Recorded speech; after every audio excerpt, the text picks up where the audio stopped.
When does the fantasy start?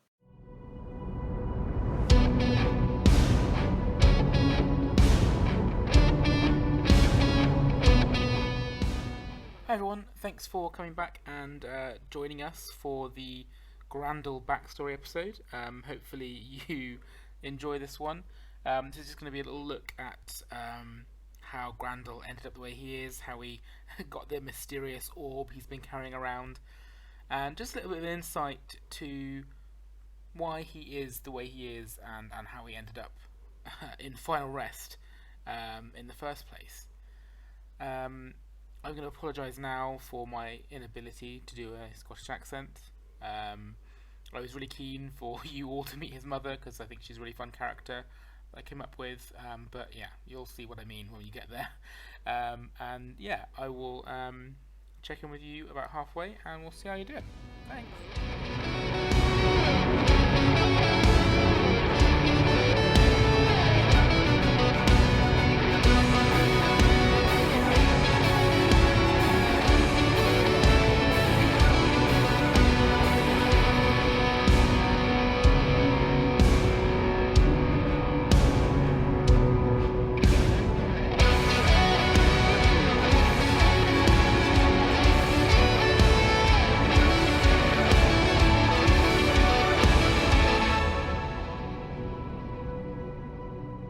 Grandall was born in the Hollow Range, as all dwarves are.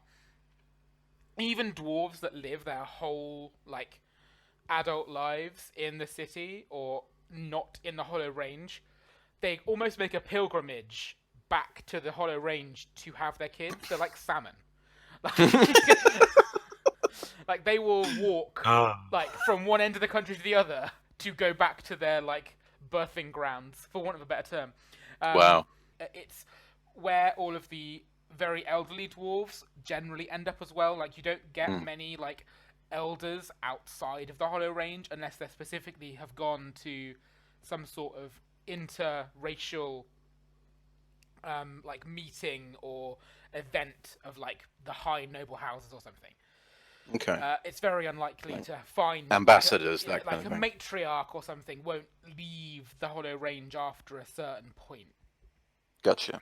It is dwarves are fiercely protective of their ancestral homes, and the Hollow Range is absolutely massive. It's like a rabbit warren under there. Like, it is. It's called the Hollow Range because it is essentially hollow. Yeah. Every mountain is essentially like a little town. Is it patriarchal society, matriarchal society? Yeah, so it is actually a patriarchal society. The men are generally the leaders. It is clan elders who have the kind of the final say of things. The men are the ones who lead the war bands and who rise up to the positions of what is essentially government, but it is very much clan based. So every clan has a clan leader, a clan elder, Chief. sometimes a group of them, depending on the way that the clan works within their own hierarchy. But each clan will nominate a single person who will go to the capital to represent the clan in matters that affect all dwarf kind. Yeah. And from those group of people, you end up with 3 elected members who have the final vote. They always have to agree on everything. It has to be unanimous, right? Yeah, but for those 3 people, if there can't be a majority vote across the clans, then those 3, essentially it falls to them to decide which of the choices it will be made. Right. Okay. Arbiters. And that's, I say chosen. It's generally the 3 eldest. Right.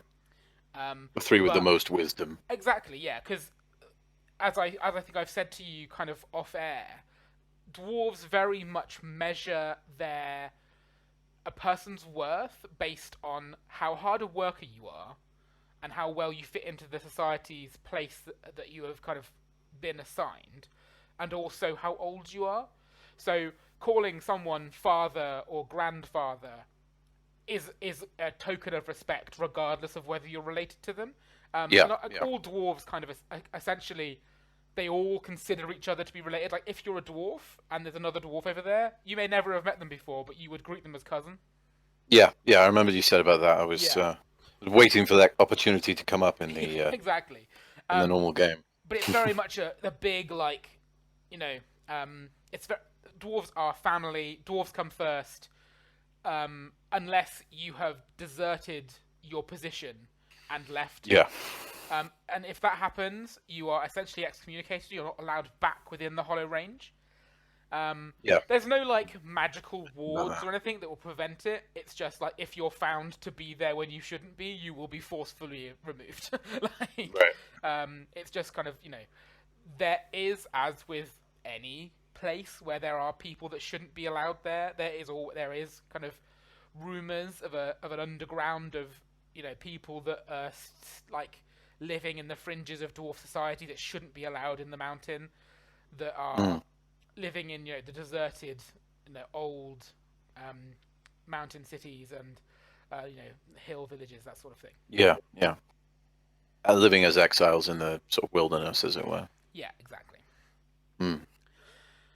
Um, I think the only other really notable thing about the dwarves that is kind of something that you will, as a dwarf, will know, but Yeah. basically nobody else will know and might never find out. But it's a fun little fact for kind of you and everybody at home to be aware of, and obviously the players when they eventually listen to this, I expect. Yeah. But dwarves they're merchants, they're traders, they can literally smell money, like Yeah. as we've discovered already in the podcast. Yeah, it's one of the things that the saving throw hasn't come up yet in the game. Yeah, exactly. But you have used your ability to kind of I absolutely smell have. it out, which Yeah. is really cool. I really like the idea of that. It kind of Yeah, lends it's itself very to fun. the kind of the almost the less than honest dwarf that you've kind of rolled. Oh, with. absolutely, Because absolutely. it's not something that a normal dwarf would think about doing, using it to find where big stashes of gold are to steal. Well, Like they would that trade. that trait of being able to just sort of smell it in the air, like, oh, there's some gold over here. Yeah.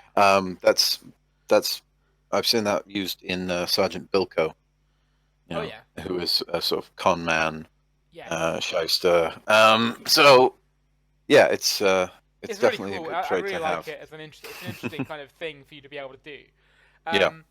But because of this like love of trade and like you know that they're traders, merchants, that sort of thing first. Yeah. And like the merchants are the next people down from the elders in terms of society. But with the obviously the kind of this how big the kingdom of the dwarves is, it spans the length of the mountain range. Yeah. Yeah. It's a long way. Huge. And obviously, with it being, very much an up and down kingdom as well as side to side, it's much more three dimensional than a lot of kingdoms are, and as such, it's even bigger than you would think of a kingdom being when it's just on the earth. And because of Gotcha. that, and the distance between these kind of mountain kingdoms or like mountain cities that are within the Dwarven Kingdom, they have developed this really unusual way of traveling between the cities. Okay. They're known as the tunnel roads, and they Right. are essentially just tunnels that go from one kingdom or one city to another. Through the mountain rock. Yeah. Yeah. But what is weird about them, and obviously the cities are all underground as well, they're all like Yeah. literally Yeah. hollowed Yeah. out mountains. Absolutely. But what's really interesting about these tunnel roads is that they have essentially like train tracks going through them. Hmm. And each of these tunnel roads has 4 train tracks, one at each kind of cardinal point, as it Yeah. were. And they're almost like trains. Like they are, but they're not powered. Like they're not. There's no magic, or it's literally like the dwarves will get on it, and they essentially kind of. It's a Pedal. team effort. They to pedal. They almost like it's not so much pedaling as they like almost like what's the word? They punt. They like use like long sticks to push themselves down the tracks. But the way that the tunnels are dug is it's almost like a roller coaster where once you get going, the up and down pitching of it kind of lets itself move, which allows for much Right. faster travel under the city. Under the Finely crafted to only take the first punt off and then you get going like a Yeah, bobsled. and then once you're gone, it's like, yeah, you essentially sleigh down like through these tunnels. Um, Nice. but like that's kind of what is covered underneath this mountain range is all these like weird tunnels that are full of these like strange kind of train-like contraptions that people have come up with over the years as a means to kind of get their goods to other mountain ranges. Because obviously, as you I go, love it. not mountain ranges, other mountains, as you can Yeah. imagine, like different mountains have kind of different resources within them, Mm-hmm. and so you have like that's kind of where a lot of the clan names come from as well. Is you Hmm. have like Okay. the Silver Fingers who are they their mountain that they kind of founded or moved to when kind of dwarves were first a thing. They're kind of the noble house of this mountain where silver ore is really plentiful. Yeah. And kind of expands across there, and you have like the dwarves that are kind of more focused on gemstones. You have the ones that are focused on ores, like metallic ores. Then you have the dwarves that are just focused on like the like actual rock. Yeah. Well, I mean, I did sort of consider that in terms of Grandall's last name being Hammerlock, that he's from sort of a a family who make kind of intricate traps and devices Yeah, and yeah. Obviously, you know like as the things that dwarves require have that sort like of. as they've expanded out, you Mm, have this kind of as like dwarf kind of expanded. You obviously have more need for more intricate things. You have like the kind of houses and clans that focus on not the mining of things, but like that's where the trade came from. And you have like the big trading houses, and you have the big mm, like you have like the sub houses that focus on like artisanship. Obviously, someone needs to create the tools. Someone has to create the chests to, the merchants you use. And I think the Hammerlocks are one of those castes. They're part of the merchant. They're part of the tradesman caste, who are obviously they're very important to the merchants. They're kind of they're very high up in the social ladder in terms of what they mm. do because they allow safe trade essentially. Yeah. So it's quite a an important job is to like have this ability to craft locks and things. So I think that was one of the things that you had in your youth was obviously this training on how to make these Yeah. intricate How they are locks and things, how constructed. they construct. So you actually that's kind of where you're so good at this. I think is that Mm. because you're basically taught how to build them, so you know how to So you know how to take them take them apart. apart. Yeah. Yeah. Absolutely. So I think that's really interesting. But so yeah, Mm, you will have been born in the Hollow Range. Your family, obviously, as I said, quite it's from a well-to-do clan. hmm Um, I think we've spoken about this briefly before, but I think you said that you feel like even from a young age, Grandall didn't quite settle in the niche he was kind of pushed in the direction of. Yeah. Yeah. He was definitely a sort of classic story of he's expected to go into the family business and he's good at what's required for the family business, but he doesn't really enjoy it. Yeah, It's not particularly interesting to him because he's been doing it his entire life already. yeah, exactly. He doesn't want to just keep doing that. So yeah, that need to get out and find new things definitely there quite early on. Yeah, and I think that is then why you were kind of sent to the city. Mm, It was I think it was your father's thought that if you went off to the city to go and help your uncle who was a merchant, well, a merchant's aide, not a merchant mm. himself, but that's the sort of thing that the family likes to say that he's a merchant, but actually he's just the guy that keeps the merchant's locks running well. Assistant to the manager. Yeah, exactly. Yeah. But that's that social climbing thing that all the dwarves like to do. um, so you were Yeah. kind of, I think you were kind of said, oh well, we'll send you to the city. That'll be exciting. You'll Mm. meet some humans and you'll see some halflings, and won't that be exciting? And maybe you'll settle You'll down you'll and get you'll get your gain wine. wanderlust out. Exactly, yeah. Yeah. Um, and I think that they said that there was a lot of you're so young, you know, you'll grow into it, like things like that. hmm Actually, when you are young, it's okay to say that, but the fact that they kept saying that to you even up into your like 80s, it like it was starting to be an insult. Yeah. Yeah. Yeah. you know, um, So I think that's probably when you were. I'm not sure whether we've actually spoken about how old Grandall is in the present day. Yeah. I think you said, Um, in terms of human years, what would you place him at? as far as human years go, I'd say he's like 35. Yeah, He's I think around that's my age. He's yeah, that's what I thought. not Yeah, particularly old. And that works with you said that like the oldest dwarves would be sort of scraping 400. So yeah, exactly. I think that sort of works out It does, yeah, at 100%. 80, I think 80 roughly being that. if you were kind of sent off to the city at 80, and then maybe you've got Yeah. like 4 or 5 years of trying to fit Yeah, in, yeah. and then not Not managing it, liking it. and then you're probably somewhere around 85, 86, Cool. where we Yeah, that stand at the works. moment. That works, I think, quite well because it's Mm. you're not a child anymore, but you've not reached your first 100. Which Yeah, is kind of yeah. when that's kind of like 40, I think. I still haven't found Yeah. the right way to do what I should be doing, whatever Exactly. that is. I think it's one of those things where if a dwarf would say, "Oh, if you haven't found your niche at 100, then it's like living with your mum at like 52." Like, Yeah, gross. Yeah. so you were packed off to the city, to your brother, to your uncle, sorry. And what is my uncle's name? Your uncle's name. Let me Do consult you want to my- just go through the whole like immediate clan members? I can, yeah. Obviously, you call your father, and mother. Well, yeah. Uncle Trovex. Trovex. He definitely doesn't have the dragon sickness. Your mother's name is Octavia. Of course it is. Oh, I just, I feel that I know what my mother will sound like because it's you, Jack. And your father's name is Varro.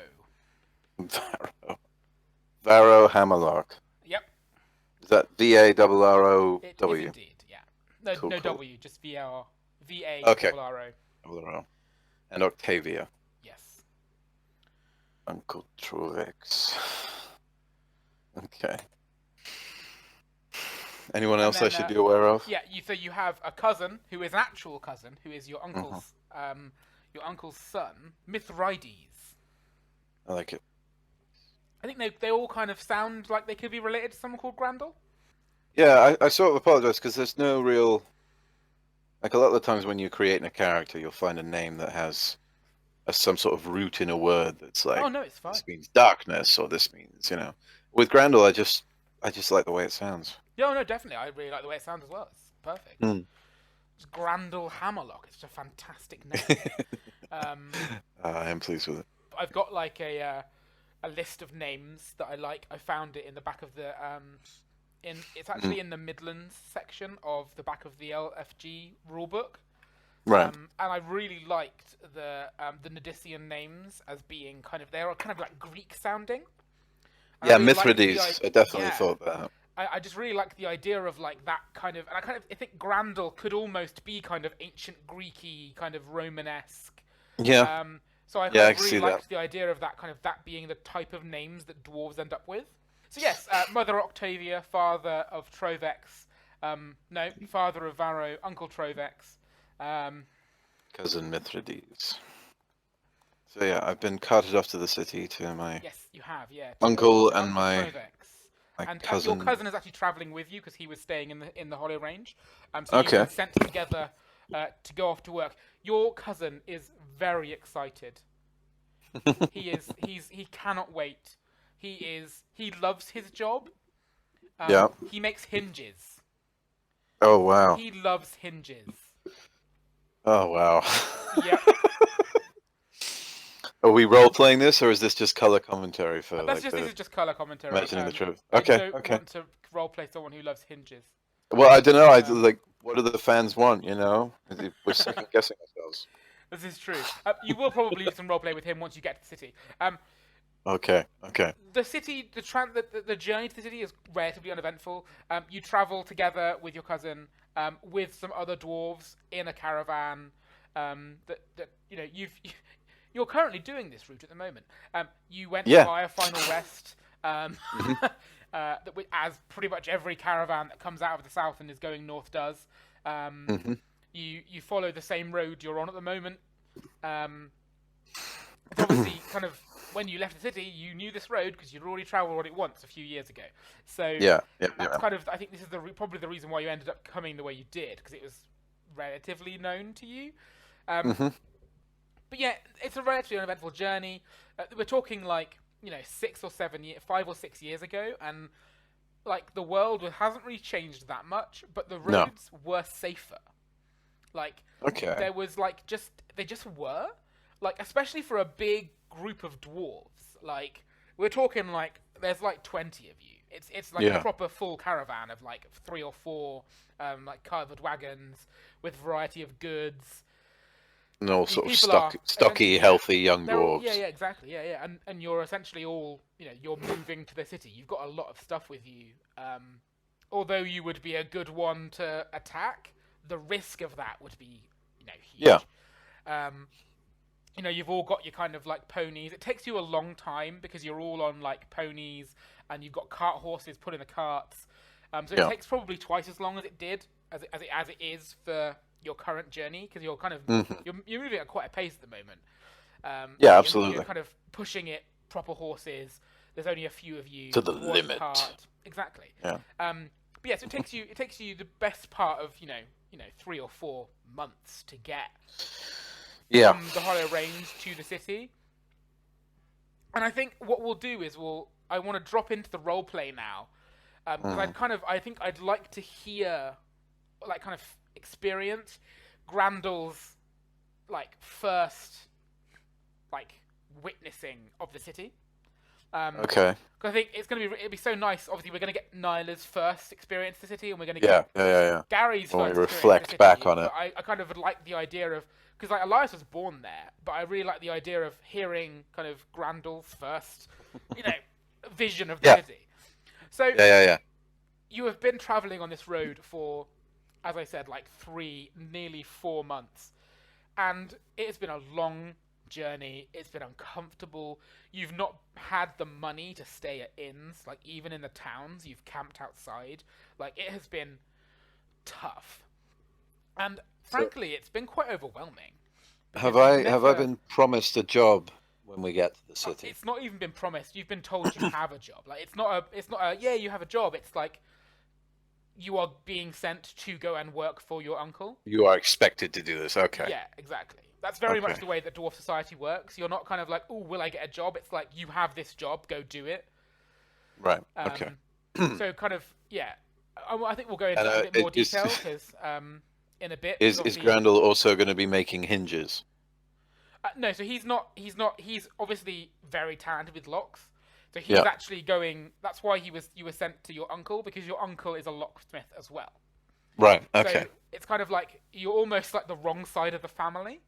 Like your dad is actually like he deals with like the reinforcements on the actual boxes themselves, Okay. like iron banding.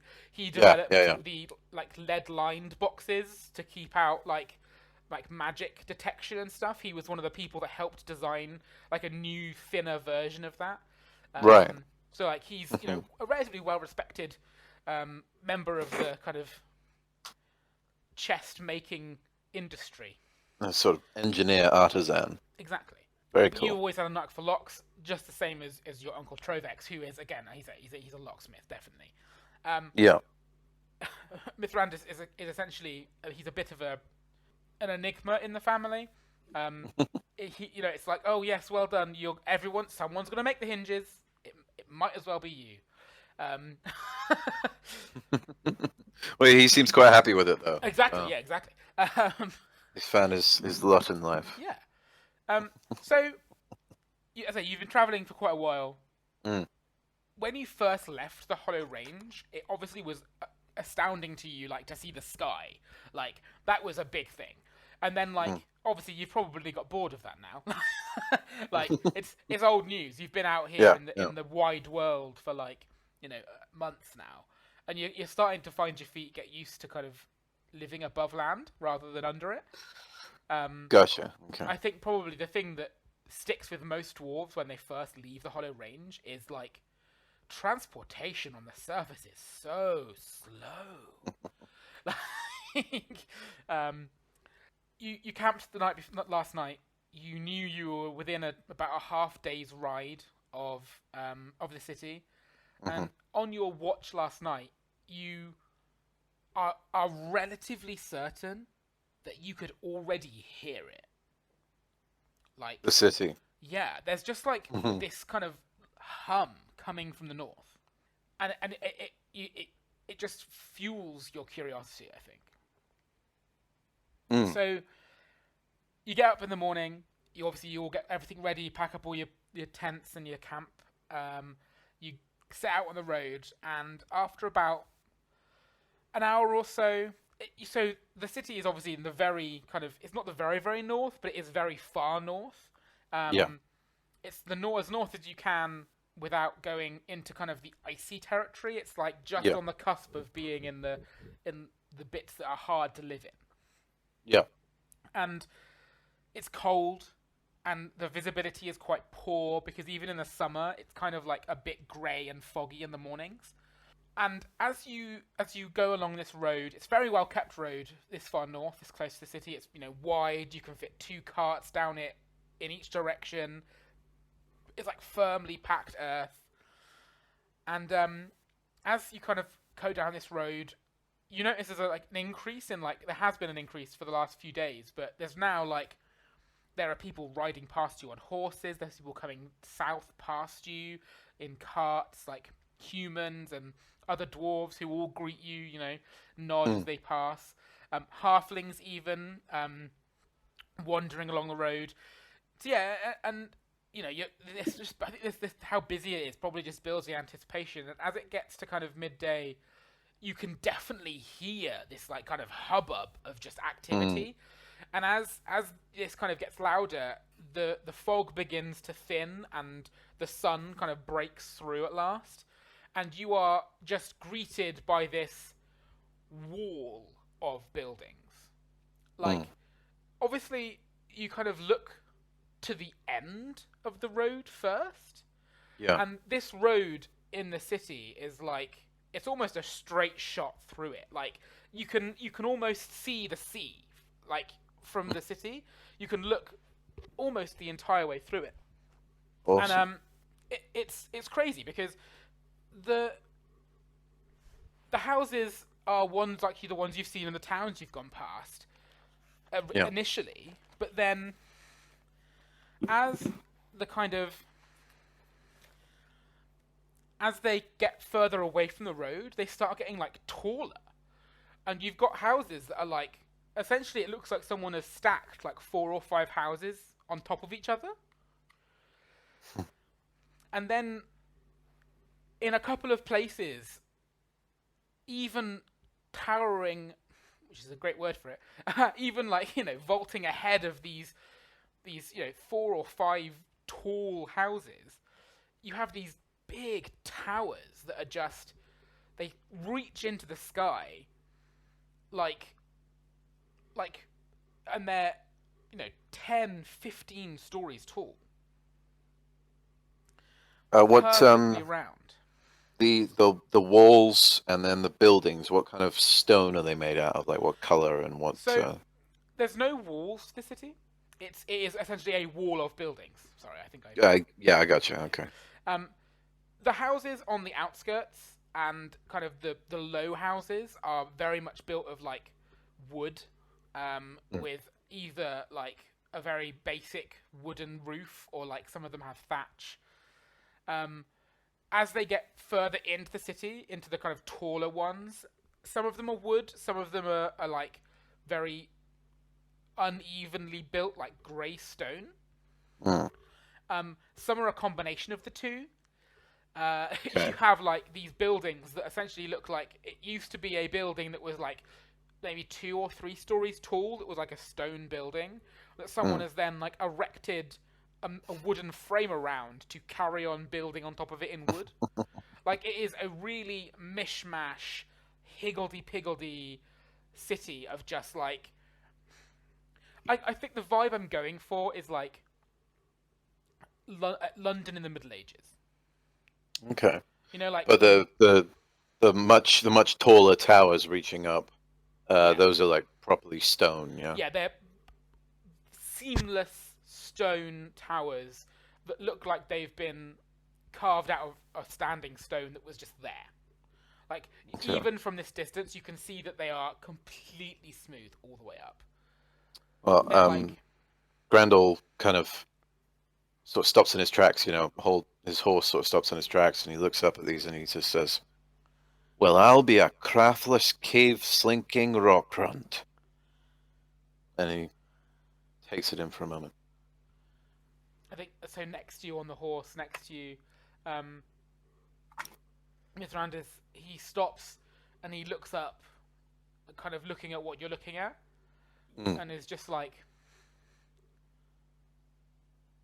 "Wow."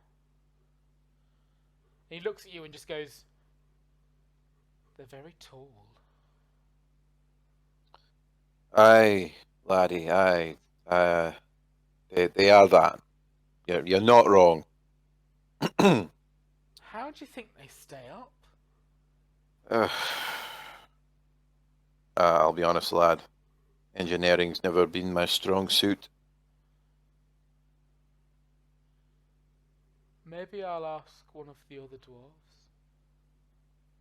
Aye, lad, you do that. And he's just staring at these towers. So you have like so as you're coming into town, there's one Mm. tower to the right of you. It's one tower to the left of you, which is quite close to the outskirts. It looks even taller than the others because there's not really any. The tallest building around it is maybe 2 or 3 stories, Right.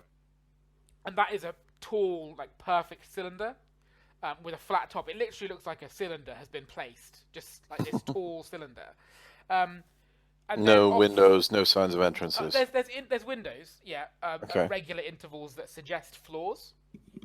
Right. Um, but that's it. It's just kind of featureless in terms of there's no pointy roof or anything. Yeah, no decoration or anything. No, exactly.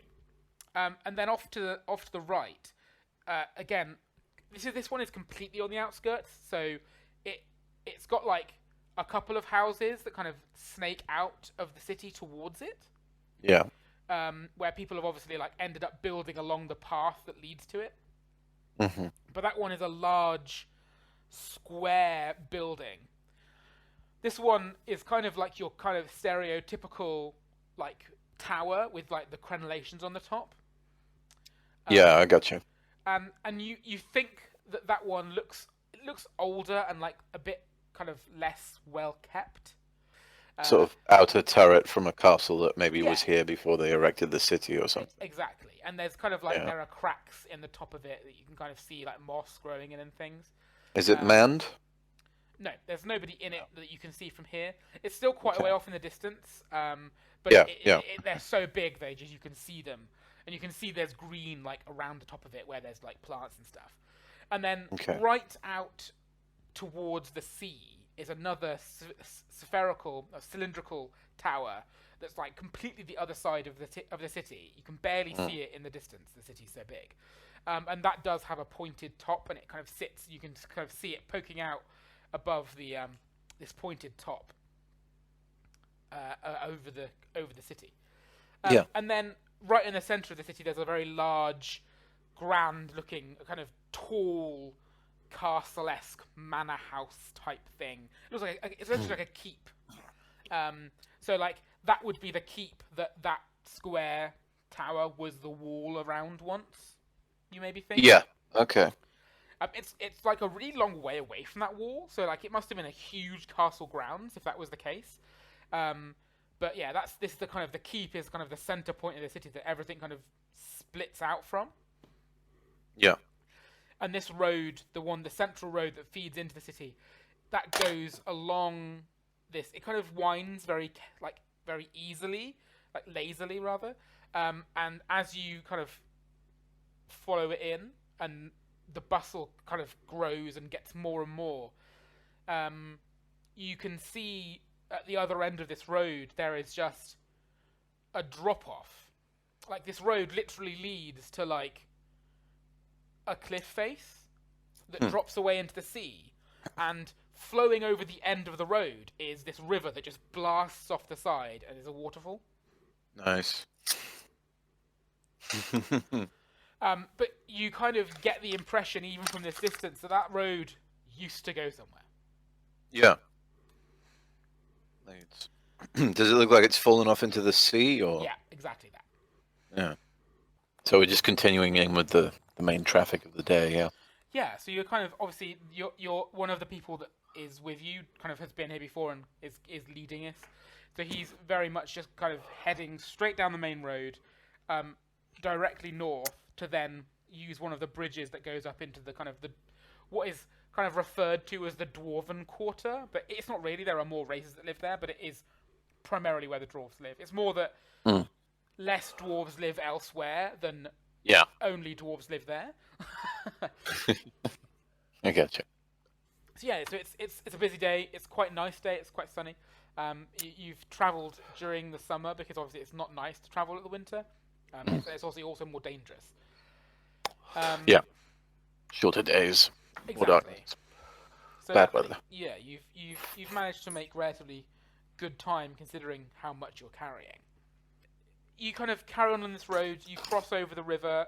When you get to the kind of the very northern edge of the city, you can kind of see that this bit that looks like it's fallen away into the sea. Yeah.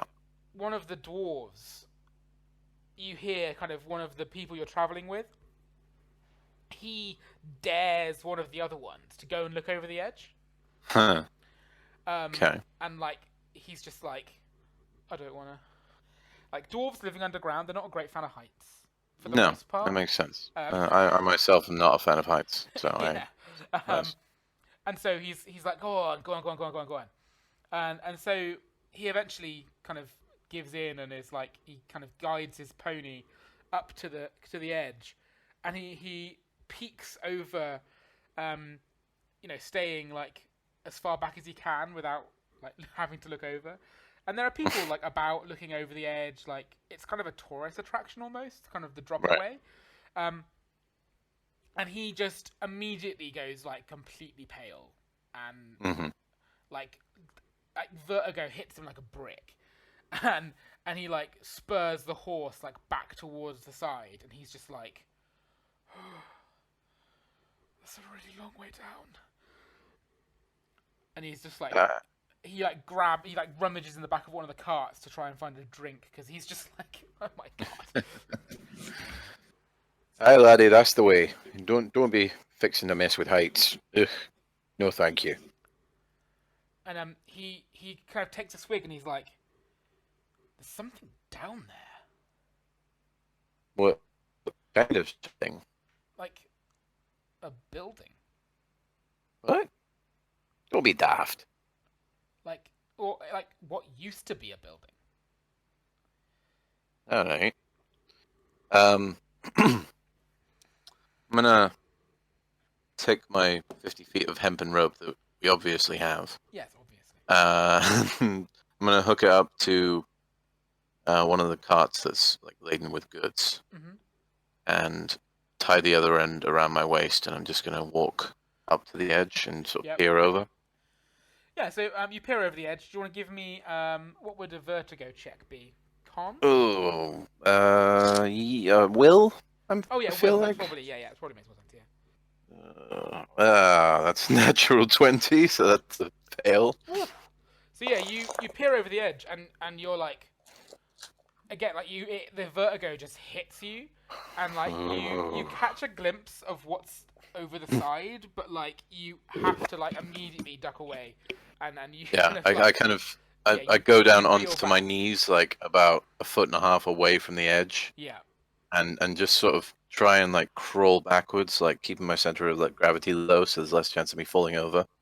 And kind of like in that very brief moment where you looked over the side, you can kind of like, you know what he meant. Like there's a building down there, like a big, like huge, like white marble, like archway and like roof is like in like lead on the rocks, like sort of smashed up. Yeah.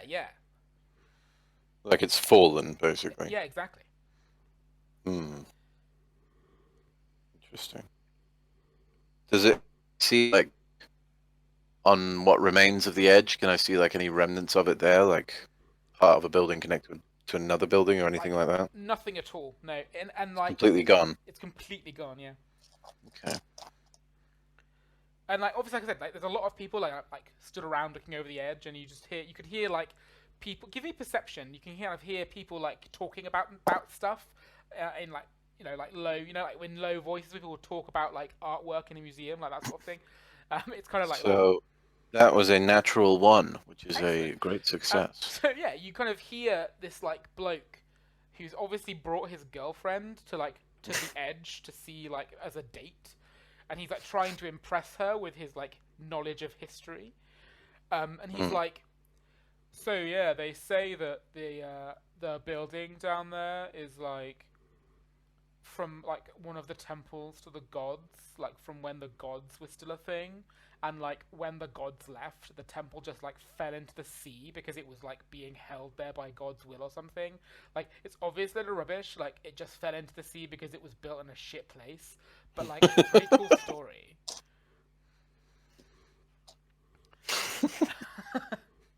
I sort of hear this and then kind of Grandall nods to himself and returns to the cart, unties the rope off himself, binds it all back up in a nice sort of loop, puts it back on his horse, gets back on his horse, and just continues riding up. And it's like, well, we best be getting on. There's naught to see here. The other dwarves are like, aye, aye, aye, aye. Like, very keen not to want to be dared to go to the edge. Yeah. um, and you all kind of carry on. So you kind of double back on yourself slightly now and go up along the river to one of the bridges, and you cross over. And Mm. almost as soon as you cross over the river, like, just the atmosphere changes. Like, it just feels more dwarven. Like, Hmm. you can hear dwarven being spoken like in the kind of like shouting like hubbub of just the city. Like it suddenly becomes much more clear that you can hear dwarves shouting at each other like from building to building, and like you can hear like the hammer of like um tools, and like there's just like that kind of, and you kind of start tasting money on the air. Like it's much this area is rich. Like Yeah. it's really rich, this area. um and you go down and you get to the marketplace, and your kind of your caravan, your party of people, all start to kind of say, say their goodbyes to each other, because this is kind of where the designated point was that you would be kind of collected by your elder. Yeah. And you haven't actually ever met your uncle before, Hmm. but your cousin has, and he sees his dad immediately, and he's just like, Grandall, and he grabs your reins and just whips his horse and like charges off in a direction. And your horse is just like, damn, and he's not happy about it, but follows. And you charge the length of this marketplace, like causing havoc because people are trying to like cross the walk paths and stuff, and it's God. just like it's embarrassing.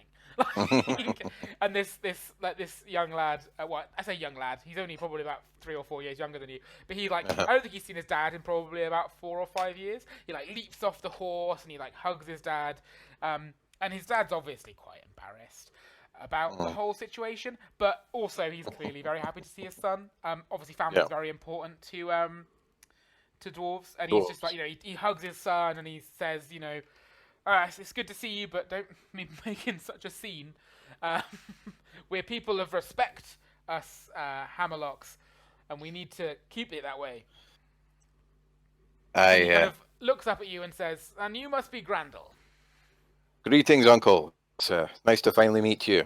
I'm sorry about that. I didn't really mean to, with the horse and No, that, with no, the. it's fine. It's I can see it wasn't in your control. Well, I appreciate that. I I hear you have a knack for locks. I am not too shabby at all. I know my way around. Excellent. Definitely. I've got some work for you almost straight away then. Oh, This all right. is Marta, my housekeeper, um, a young girl, human girl, kind of, I say young, she's probably like early 20s, kind of comes out from behind the stall he stood behind. She's obviously been just sat waiting for you to arrive to take you to the house. And he's just says, he says, she'll take you to the house, show you where your rooms are. I'll be along this evening. We'll have some food, and then tomorrow we start work. I'm sure you're looking forward to it after 3 long months of not having anything productive to do. Absolutely, absolutely, Uncle. Very much so. Thank you. Like Mithrandir, Mithridates is like clapping excitedly. So this young girl is just like, please follow me, and she gestures to see if it's okay to take the reins of your horse, and she'll kind of lead your horse if you're happy with her to do that. Yeah, absolutely. Yeah. So she takes both of them and kind of leads you through the city, the town, the city. What's the word? Quarter. You're quite close to the marketplace, which is a sign of affluence, obviously. It's a really beautiful house. It's stone, grey stone with kind of wooden supports on it, because it looks like it's quite an old house that's been like renovated almost. It's got these nice wooden supports, a wooden roof on it. It's 3 stories with like a bit on the 3rd story that overhangs slightly. Yeah, I gotcha. And she says, "This is the Hammerlock house. Please follow me." She kind of puts your horses, lashes them to the front, and says the stable boy will deal with those. And leads you inside. The inside of the house is really beautiful. It's kind of it's very classically dwarf. Even she kind of looks like she's stooping her head slightly, because it's obviously been refitted inside to be able to have more floors in it than a human house would have, because obviously humans need like taller ceilings. And you feel like maybe this means that she won't be having a job for much longer, because she won't be able to physically be in the house if she grows any taller. So she kind of leads you up, and you and Mithridates are both in the attic. You have separate rooms, but they're kind of they have a shared toilet and bathroom facilities. I say toilet, it's like a wash basin room. And there's kind of like toilets at the back. So yeah, you're in the attic room. It's like 4 floors up. It's a 3-floor house that's been remade into a 4-floor house, and you're in the attic, which is kind of, you get the impression that the room you have is on the overhang. Like you're in the overhang, and Mithridates is the other side of it. And there's like two relatively good sized rooms in this house on this top floor, along with the kind of shared like wash area, and then a storeroom as well. Cool. Okay. You get the impression that maybe these rooms used to be storerooms, and now that they are storing people. Have I got, due to the overhang and the fact that this is the roof above us is the roof, have I got maybe slightly bigger, more space than the average room might otherwise have? Yes, yeah, you think that's probably the case. It's obviously the you have a slanted roof on the top of your room, but that doesn't really bother you that much. You actually have a taller ceiling than you would have in any other place in the house, at its highest point. And you also have a window, which Mithridates does not have. Okay. His is kind of like touching up against the house next door. Whereas yours is over the street, so you have like a little window that's on the longest side of the room. There's a bed in one corner, a desk in the other, and sat on the desk is a set of tools with a note. Awesome. Okay, so I drop whatever bags I've got just at the foot of the bed, and I'll go over and take a look at the note. So the note is in a handwriting you immediately recognise, and you think to yourself, how has this gotten here before me? Because it is definitely your mother's handwriting. Yeah. And it says in a scrawl that only you and your family are able to decipher. Hopefully this goes well. I don't think. Sorry, because it's in code or because it's terrible Oh, it's handwriting? terrible handwriting. Terrible Like it's handwriting. like a scrawl that like Yeah, you yeah, could read because you've been reading your entire life. But if you gave it to yeah. just a random person on the street, they'd be like, "Why is someone scribbled on a piece of paper?" Like, Yeah. Oh, look, a spider walked into some ink and then crawled across exactly, this like it piece of would put paper. doctors to shame. Yeah. But it says, Fantastic. Grandall. Hopefully this goes better than the last one. I don't think your father could deal with any further disappointment. I'll be along to visit in a year or so. Don't disappoint us this time. Octavia, and then underneath it says, your mother. Oh man. So that's me laughing as a player. Yep. Grandall is suitably horrified. So no mention of the tools. Like the No, tools presumably I mean, came they're with the. clearly like they were together, like it was like Yeah. tied around the tools, the note was attached to them. But yeah, no mention of the tools. Hopefully this goes better than the last one. Oosh. Uh, yeah. So Grandall kind of holds the note in his hand. He gets that impulse to like screw it up into a ball and throw it into the nearest fire, but Yeah. he kind of holds himself and he folds it gently in half and pinches one edge to keep it folded, and like he just pops it back down on the side where it was. Yeah. Like, fold it up. He doesn't have to look at it. And I have an examine of these tools, please. So the tools are in a nice leather, like little tool bag, not bag, like roll, like a tool roll. Yeah. It's like a like one of those artists' rolls that you get paintbrushes in. Yeah. And it's a set of locksmith's tools. And Awesome. these are actually the lock-picking tools that you have currently still. Like that's Yep, you still yep. have these. These are these are where you got those from. Essentially, they were a gift. You assume a gift from your mother. Wow. And they're really nice. They're good, solid, well made, probably Quality. expensive quality tools. Yeah. And Okay. they have on the bottom of each of them, as if they were silverware, they have the Hammerlock symbol, family symbol, the crest stamped in each one. Oh dear. Of course they do. So, being dwarves, I don't think it'd be unusual to wear one's tools of the trade to dinner, would it? Not at all. So yeah, I immediately cinch this around my waist. Oh, sorry, cinch it into my belt so it's easily accessible. And yeah, get ready to head for dinner. Cool. You have like a little time to kind of get your room in order and stuff. You Okay. put things away where you want to put them and things. You haven't got much stuff, obviously. You've kind of had to travel light because there wasn't really much you could take with you. You had like a pack. Yeah, and so very a few probably changes of clothes and whatever rations I needed, my bedroll, that kind of thing. Essentially, it was a case of whatever else you need, your uncle will provide you, or you can Yeah. purchase with your earnings. Yeah. So yeah, it's kind of that Perfectly vibe. reasonable.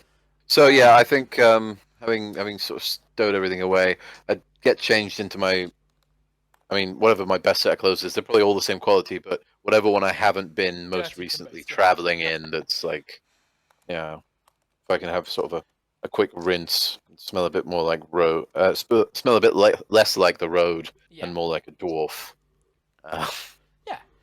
So you can do that. There's actually, I think, what makes probably the most sense as you go to put your clothes away. You realise there is actually like kind of like a set of dress clothes like that would befit you in the cupboard. So you probably put those on. Okay. I think that would probably be the sort of thing that would have been provided for you. As you're quite an important family, they wouldn't have wanted you just wandering about looking like a scruff.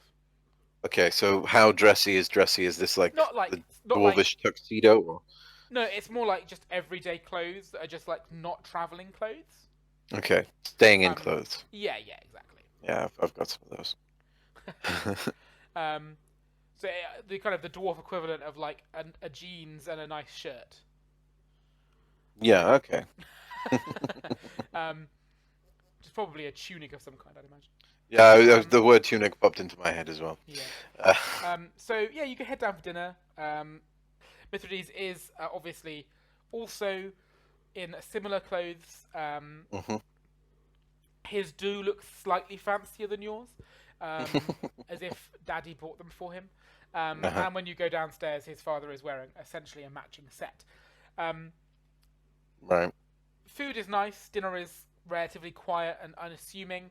Um, the usual kind of hearty food you'd expect. Um, Yeah. all of the staples that you haven't had on the road, so it probably tastes better than any one you've ever had. It's Yeah. good meat Summer and vegetables. wine and vegetables and things. Yeah, Yeah. stuff you haven't really had the chance to have for the last few months. Mm. Okay. Well, yeah, definitely plowing right into that then, Yeah. having a decent meal. Full on dwarf mode. Mm, mm. And all the And L that goes with it. yeah, and like yeah, and you two people you're eating dinner with essentially do the same thing. Even Trovex is just eating heartily.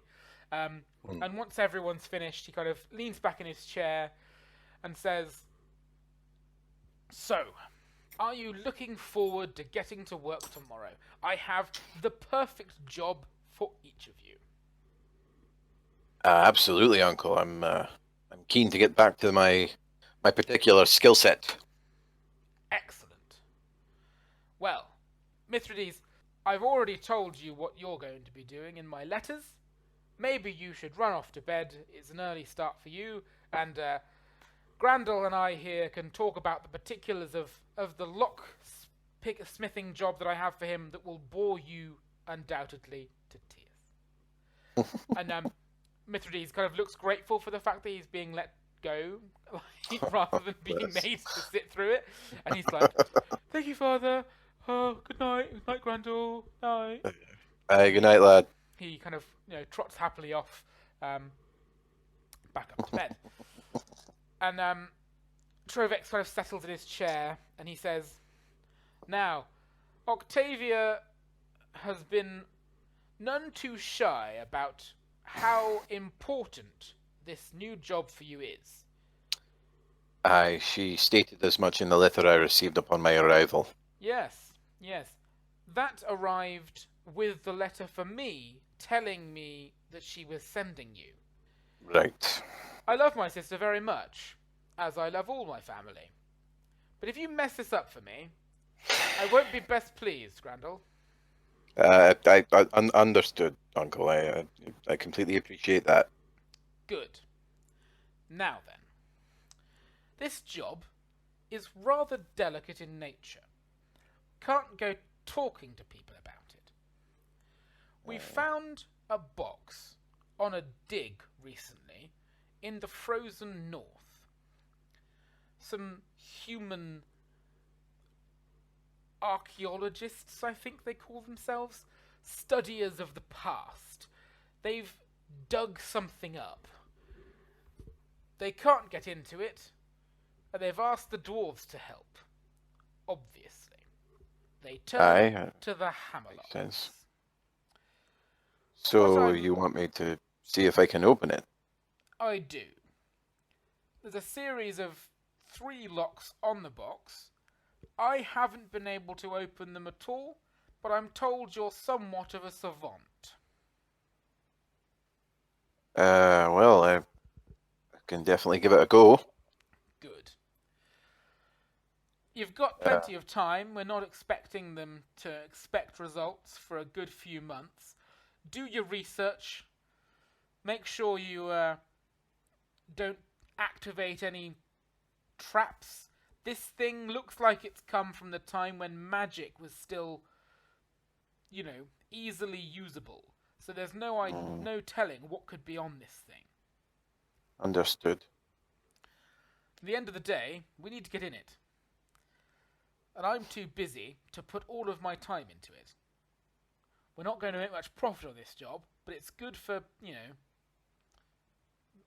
public appearance. Aye, the family name. Exactly. If a Hammerlock can't get in there, no one should be able to. Any questions? When can I start? In the morning. Right. Well, in that case, good night, Uncle, and Good night. thank you for the opportunity. You're welcome. So yeah, you go head to bed, and the next day you are presented with a small workshop and in the center of it is this Box. unbelievably unornate box. It Mm. is a box. It's not a chest. It's a box. It's about 2 foot like tall. It's like Mm-hmm. it's square, 2 foot square. It's got 3 locks, one on each of its 3 sides, and Mm-hmm. then like concealed hinges on the fourth side. Okay. And yeah, and it's a box. Is it what kind of metal is it made out of? Or So what is it made out of? it's metal, as you correctly assume. Mm-hmm. It is. It looks like it's iron, maybe. Okay. Um, the locks are of a similar metal, but they look like they've been treated with something. They're not the same color. They kind of look like they've been like stained somehow or like Okay. oxidized in some manner. You don't recognize the method of doing it, but they've definitely like it's like they've dyed the steel or something. It's really weird. Yeah. Yeah. Um, Okay. Is the box itself, is it like shiny polished metal or is it quite sort of rough no, still? it's rough. There's kind of like it's like almost like brushed. Mm. Um, and yeah, it's like the lid of it is like 2 or 3 inches deep, and the locks kind of are sat below the the edge of it, like the lip. So it looks like there's like a thick top that opens up, and the locking mechanisms kind of fasten the top down.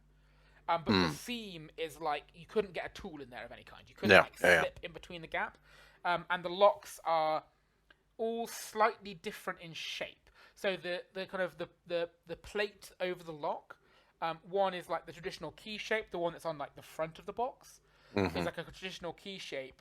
The one on the right hand side is like an upside down key shape, and then the Mm. one on the left is like just a circle.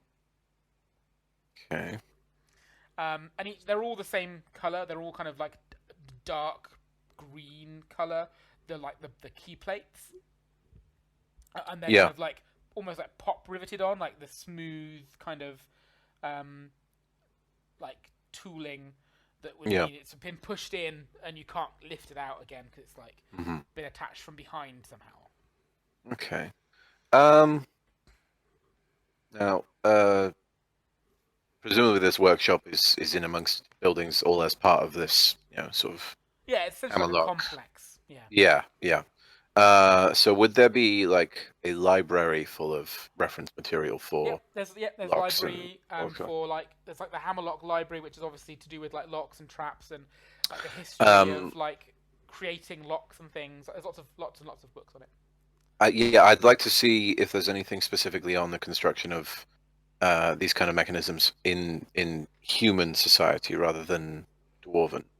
If we've got Yeah, any reference there's a on that. couple of like reference tomes on like one book is called Locks and the Human Effort, which is very when you read it, it's kind of very. It talks about like in so many words is like the feeble human effort to replicate what we have managed as dwarves is somewhat lacking in most cases. It Oh does wow. talk about like some edge cases where like you've had like very gifted human craftsmen who have managed to do things that are like almost worthy of a dwarf. Right. Um, and give me detection. Okay. See what I've got. Sorry, bringing up my character sheet again. There we go. That's much better. That is a 3, which is a great success. Yeah, so in not in that book, in one that's just kind of talking about like locks in general, Mm. that you picked up because it kind of did seem to reference human locks as well. You see one kind of footnote that says that the only human locksmith of note Mm. was one that claimed to have learnt his trade on the edges of the elven forest. Hmm. Interesting. Okay. Um. And that book's from like 200 years ago. Yeah. I'd like to see if there's anything on the specifics of staining key plates, Mm-hmm. like anywhere in the library. So yeah, there's a couple of references to like traps in like some of the trap books. There's like Yeah. reference to like the coloring of trap mechanisms to allow the kind of the person who created them to remember which bits were like Yeah. triggers What and does what? things. Yeah, what does what, where you put things. Okay. And like you would normally say that the colors are a reference to, it's like a matching thing, like a green part of this particular trap meant that you had to use the tool in your kit that was the one that you had also coloured green, because that was Right. just as a Yeah. reminder to how to deactivate this particular trap. Yeah, I got you. Yeah. Okay. Hmm. Okay. Um. So, what does my uncle do in terms of like, is he the front man for the business? Is he down on the factory floor making stuff? Does he design things?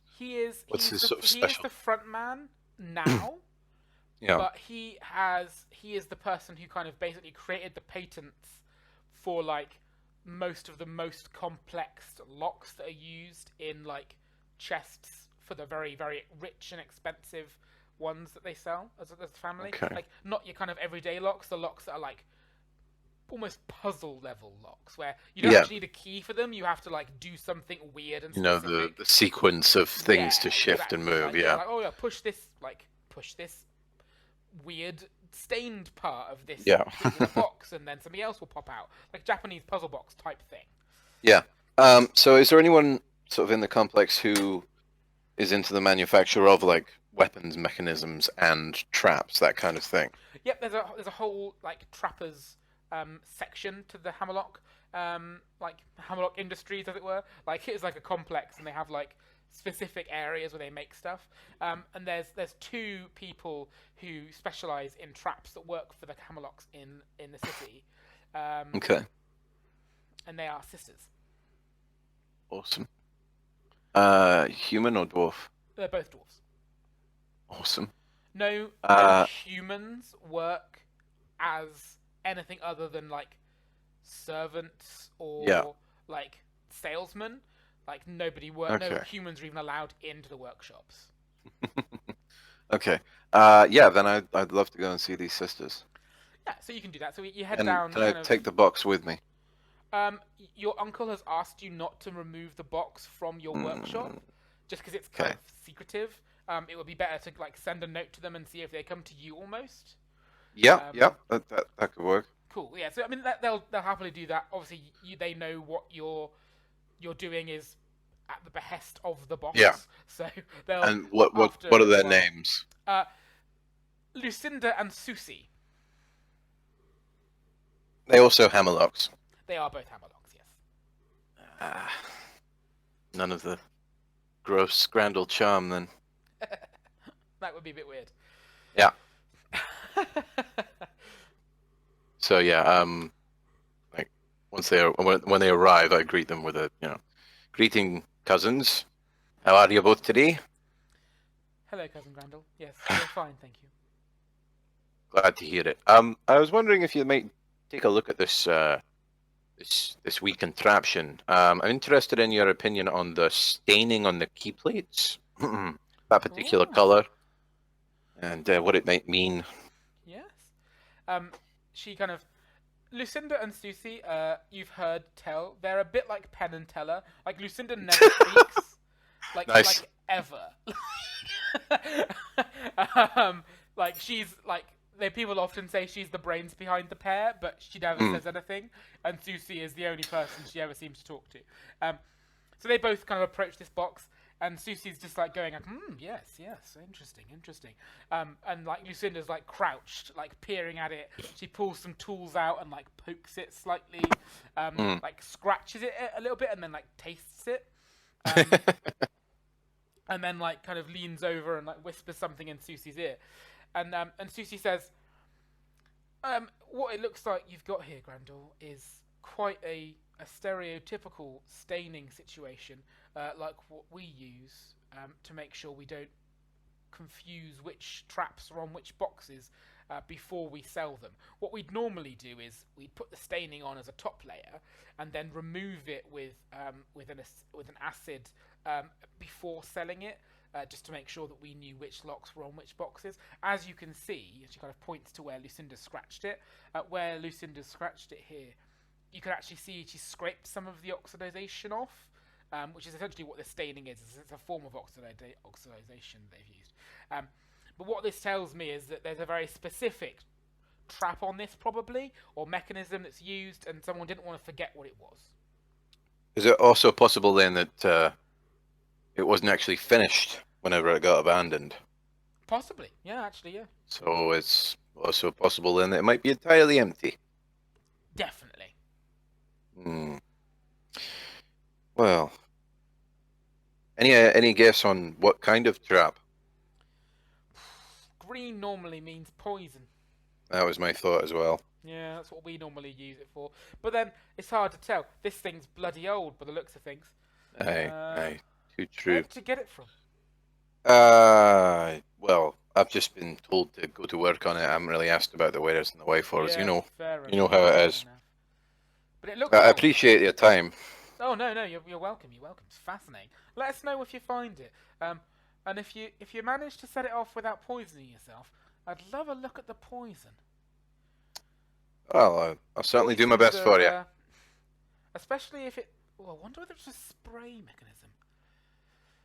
We haven't had a good spray mechanism, and not a new one, for a long time. That'd be interesting. The twins do leave pretty shortly after that. They have other obligations to go to, and obviously you're trying to study this box as well. Looking at what they've done in terms of scraping off that bit of coating more closely, you actually notice that there is a sort of shadow underneath it, and you probably decide that you want to investigate that further. So you scrape it a bit more off, and you definitely think there is definitely this, like, there's some sort of pattern or something on the actual lock itself. Pattern or drawing, Or something drawing or represented. something. Yeah. Yeah. But you go and do a couple of tests, you do a few things, and you think it's probably some sort of copper that's kind of, obviously, it's been oxidized to green and applied in a thin layer somehow. Okay. Then yeah, I'll carefully wipe the rest of it, or scrape the rest of it off the one that's been started. See if I can reveal what this pattern is.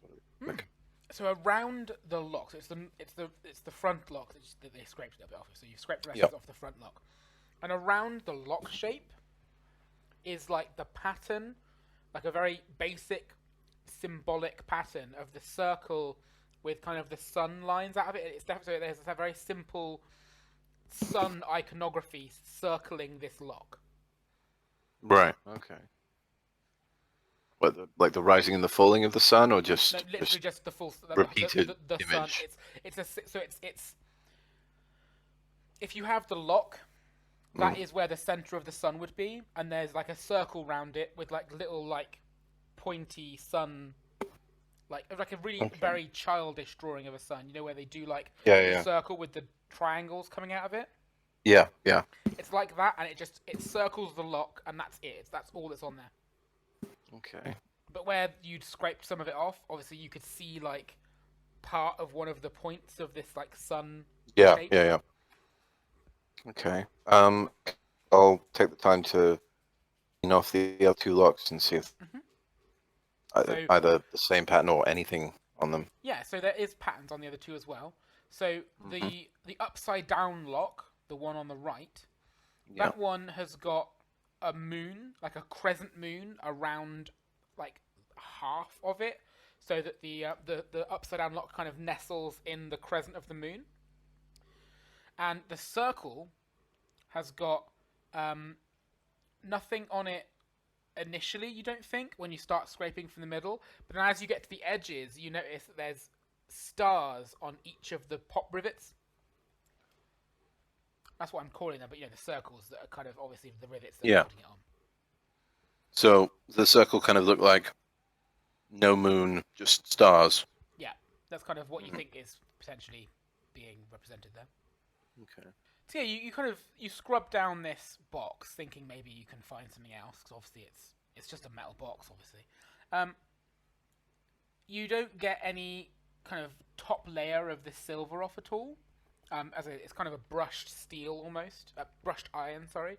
Um, you you do think that the top of it there, as you're kind of cleaning it, obviously you're kind of leaning over and you're kind of scrubbing it, not too hard, I don't imagine, but you're kind of wiping it off. But as you kind of run your hand over it, you kind of get the impression that there is very, very faint sort of relief on it, but it's almost as if it's completely been worn away. Okay, so I clean it off as best as I can, and then I want to like rub some grease over it so that the grease gets stuck in whatever indentations there are there, so I can kind of see the pattern that's worn away. Yeah, definitely. So it's you do that, and it's definitely like not a complete image. Like the pattern that's on it is obviously like bits of it are too worn away that it's so smooth you can't see it. Yeah. But it looks like it is kind of like a star map on the top of this box. Like in one corner where like it's particularly still reliefed, probably the bit that you noticed. Yeah. You definitely see like there's 6 stars in one corner that have like lines connecting them, and you recognize it as being like one of the constellations that was pointed out to you on this journey you've just done. Yeah. Okay. Do I know what the particular constellation is? Yes, it is. It is the Wyvern. Okay. Do I know what it sort of symbolizes or stands for beyond just being a wyvern? The Wyvern is the eastern point. It's kind of the one you head towards if you want to go east. Okay. So, like, a lot of people like put things like new beginnings and stuff on it, because obviously the sun rises from the east. Okay. But that's just on one corner of the thing, isn't it? Yeah, yeah. And the constellation's not like there's not like a carved wyvern or anything. It's the stars that have been etched. Yeah, it's just literally like the lines. Yeah. Okay. And that, to be honest, that immediately strikes you as something that it would be weird for a dwarf to do, because obviously most dwarves don't give a crap about the stars. Like most of them don't even see the stars for most of their life. Like Yeah. Okay. The crescent moon representation is the upside down lock. Yeah. The clear sky is the circle. Yeah. And the sun is the right side up lock. And just for your reference, the wyvern like relief, that corner is the corner that is, if you're stood with like looking at it from where the sunlock is, like looking at it down, because obviously that's kind of the front, because obviously the hinges are at the back. The wyvern is the top left hand side of it, so the corner of circle, lock, and hinges. And none of the other corners or anywhere else seem to be. You can see enough like there a to like couple of figure it out. stars and like some lines pointing in directions, but like, to be honest, you don't know enough about the constellations to be able to recognize anymore, and there don't appear to be any that are complete either. Yeah. That you can see, like the center of the box is almost completely smooth. Yeah. It just like the corner just happens to have not had quite so much work on it. Okay. I'm gonna take my lock picks and I'm gonna have a go at the lock on the front. To see what happens. Give me traps and locks. Traps and locks. Traps and locks. That is a 13, which is a normal success.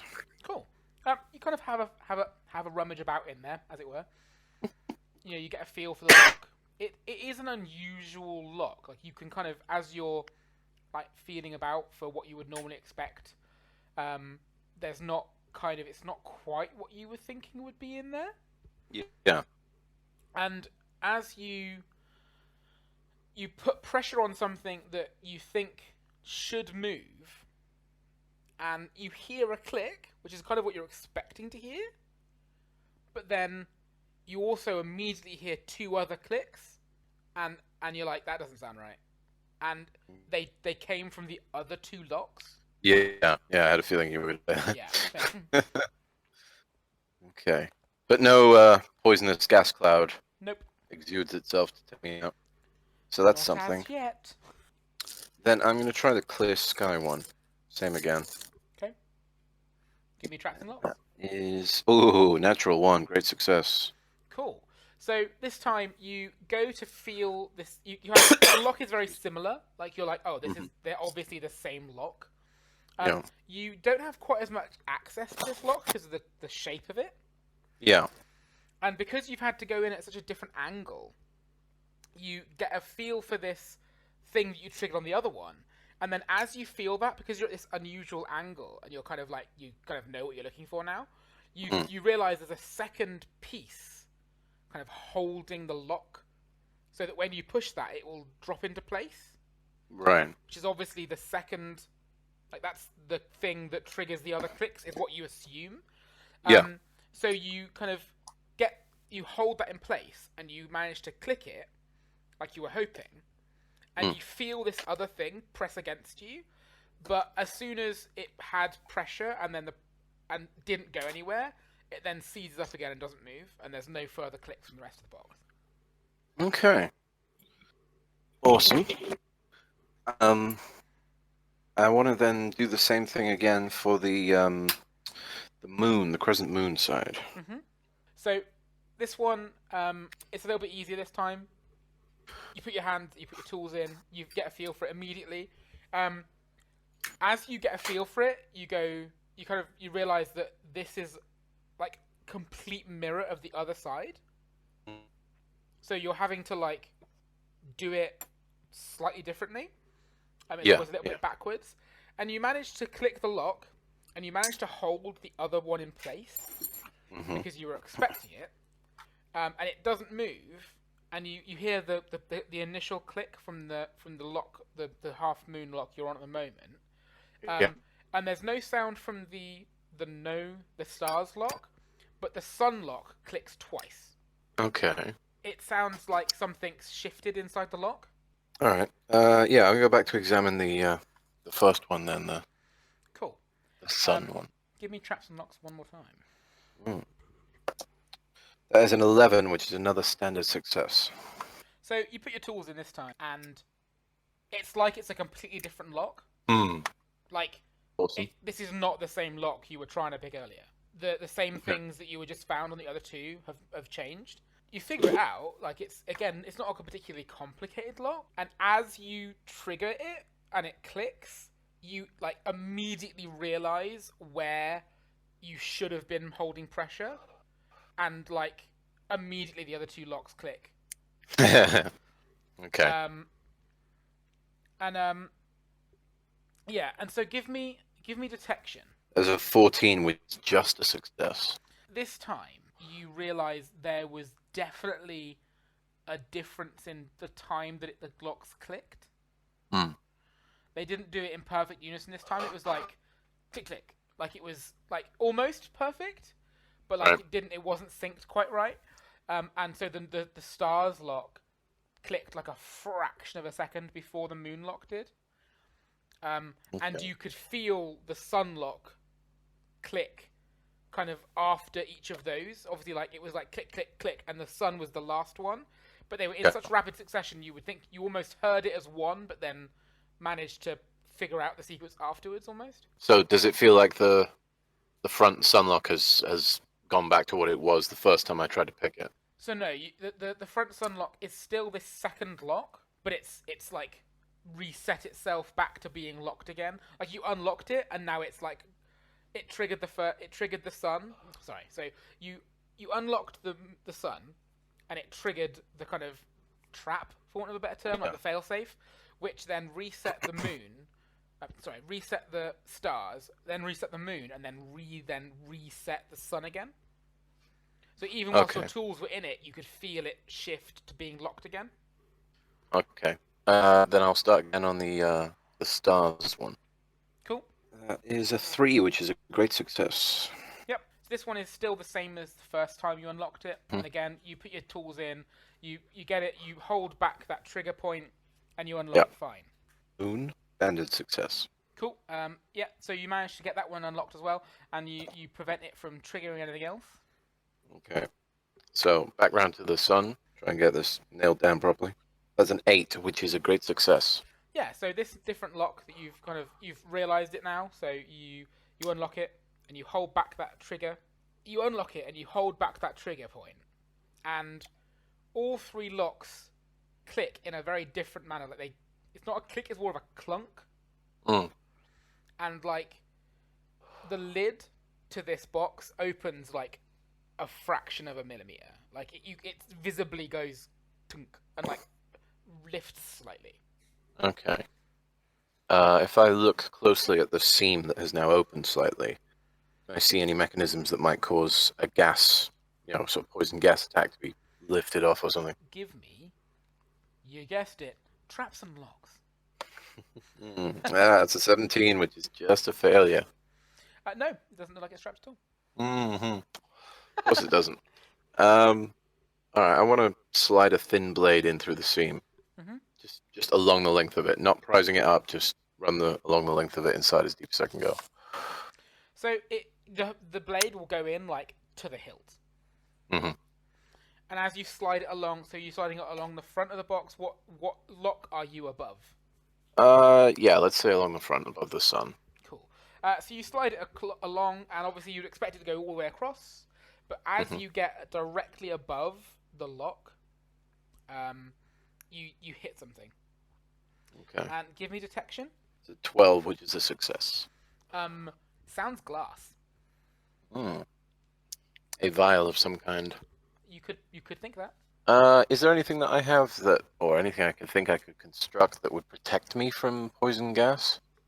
If that's the only way I could get this open? There's like essentially like a very rudimentary you could essentially like put like things over your face, over your mouth. Like you could essentially wear like a hazmat suit, like a rudimentary one, like thick leather gloves and some sort of like face mask, like a plague doctor face mask type thing. That's used when kind of handling dangerous chemicals and stuff. You know that Susie and Lucinda will probably have such a thing for when they're putting the kind of the acids and poisons into the vials and constructing the traps in case of accidental setting them off. So if I move the knife around to the other sides, I assume there's one over each lock, as far as I can see. So as you get to the other locks, so the one above the moon, there's something there, but it is not glass. Okay. I get a sense of what it might be. Like it's metal. The tink kind of sounds like metal on metal. Okay. And above the stars? Above the stars, give me traps and locks.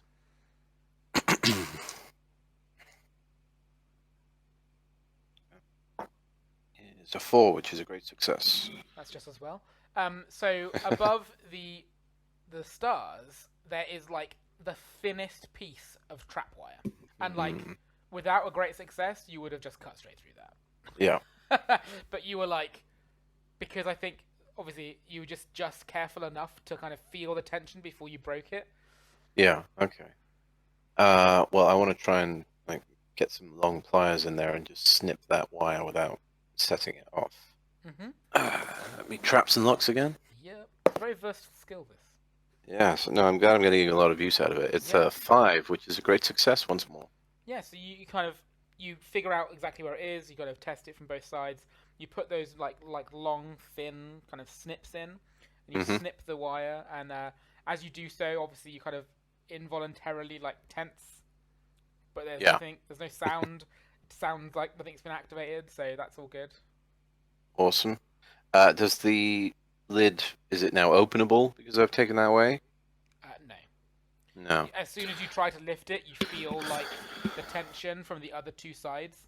Right. Okay. So there's a metal one. How thick is this metal one? It's like a little metal box. Okay.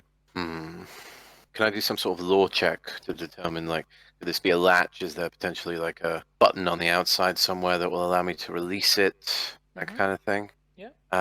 What would that be? Probably general lore, to be honest. But because it's Hmm. such a specific thing you're like looking at, I'll give you advantage on the roll because it's like very Cool. specialized knowledge that's relevant to Okay. your backstory. Okay. Well, then I'm in luck because the best one of those was a 2, which is a great success. Nice. So yeah, so it's probably a trap from your kind of your initial training.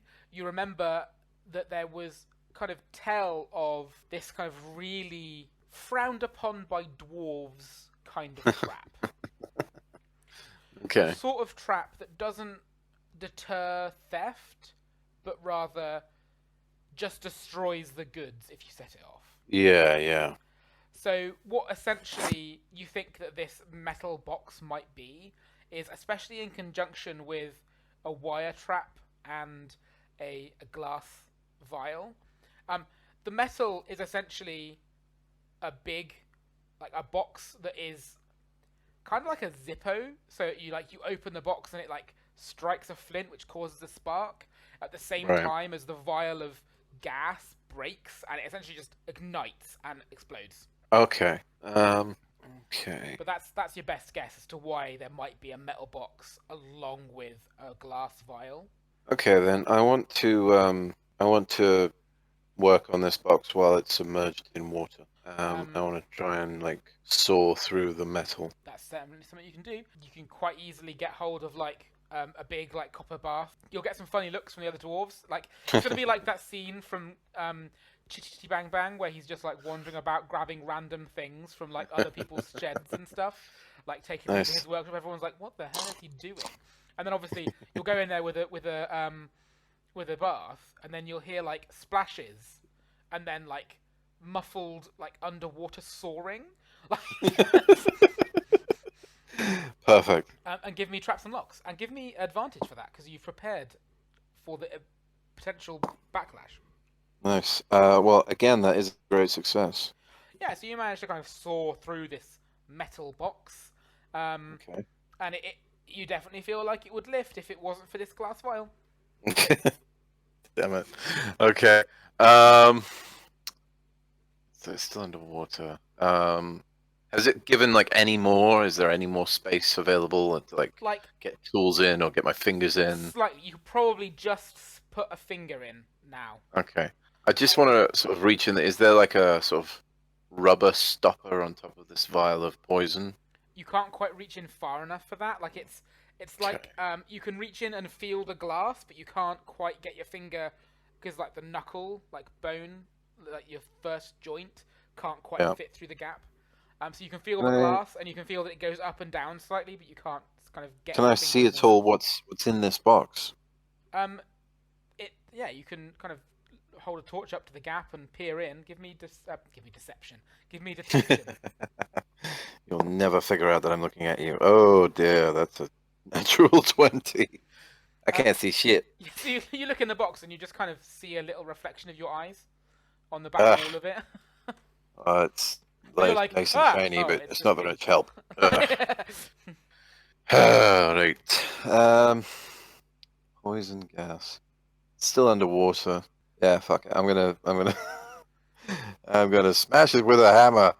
Um, if there's a little like sort of small hammer that you like might use on chisels, that I can Yeah, just slide in the little gap and give it a whack and let the poison disperse in the water. yeah, you can do that. Give me, yeah, give me traps and locks. So standard success. So yeah, you kind of put this little chisel hammer in, and you tap the glass, and it kind of tings. And you feel like, oh, Mm. I've been too gentle.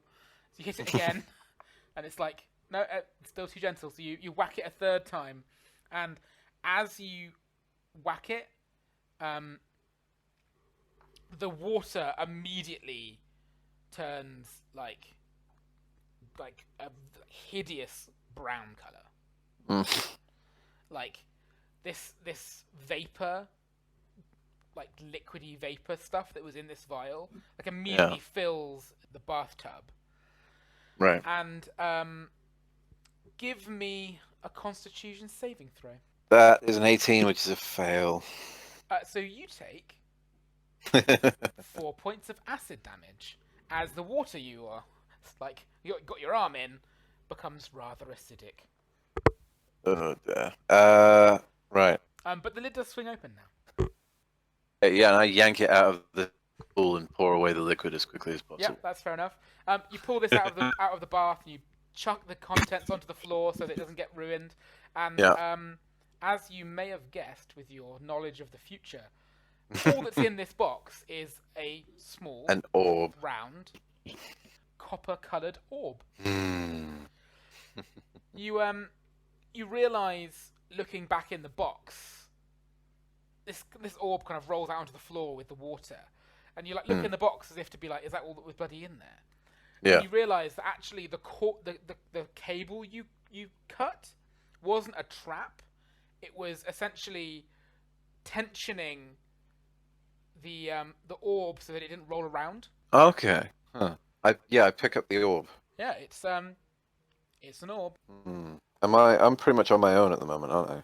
Yeah. What sort of state is the box in? The inside of this box is like mirror shine. It's not been that badly affected by the acid water. It was quite like watered down. It only really affected you because you obviously are skin. Yeah. Okay. Does it look like it's worth something, the box? Just in and of itself? Potentially, like it's got some cool locks on it. You could probably flog it. No, I was thinking more of. Yeah, no, it's just a pretty box. This is all I found. There's nothing in Oh, I it. see what you mean. Yeah. Like But look at the intricate mechanism that I've fucked up over here. I mean, it's quite a heavy like steel iron box. That I think you kind of think that the most valuable thing is these interesting locks you've used, and then the mechanism that you've sawed through it, but Yeah. like it's I still see how it a was. trap mechanism that they could study and figure out and recreate and Yeah. stuff. And like I said, the locks are definitely like unusual to you. Like they're relatively rudimentary, but they are the fact that it changed from being one lock to another lock is really interesting. Definitely. And actually, the vial.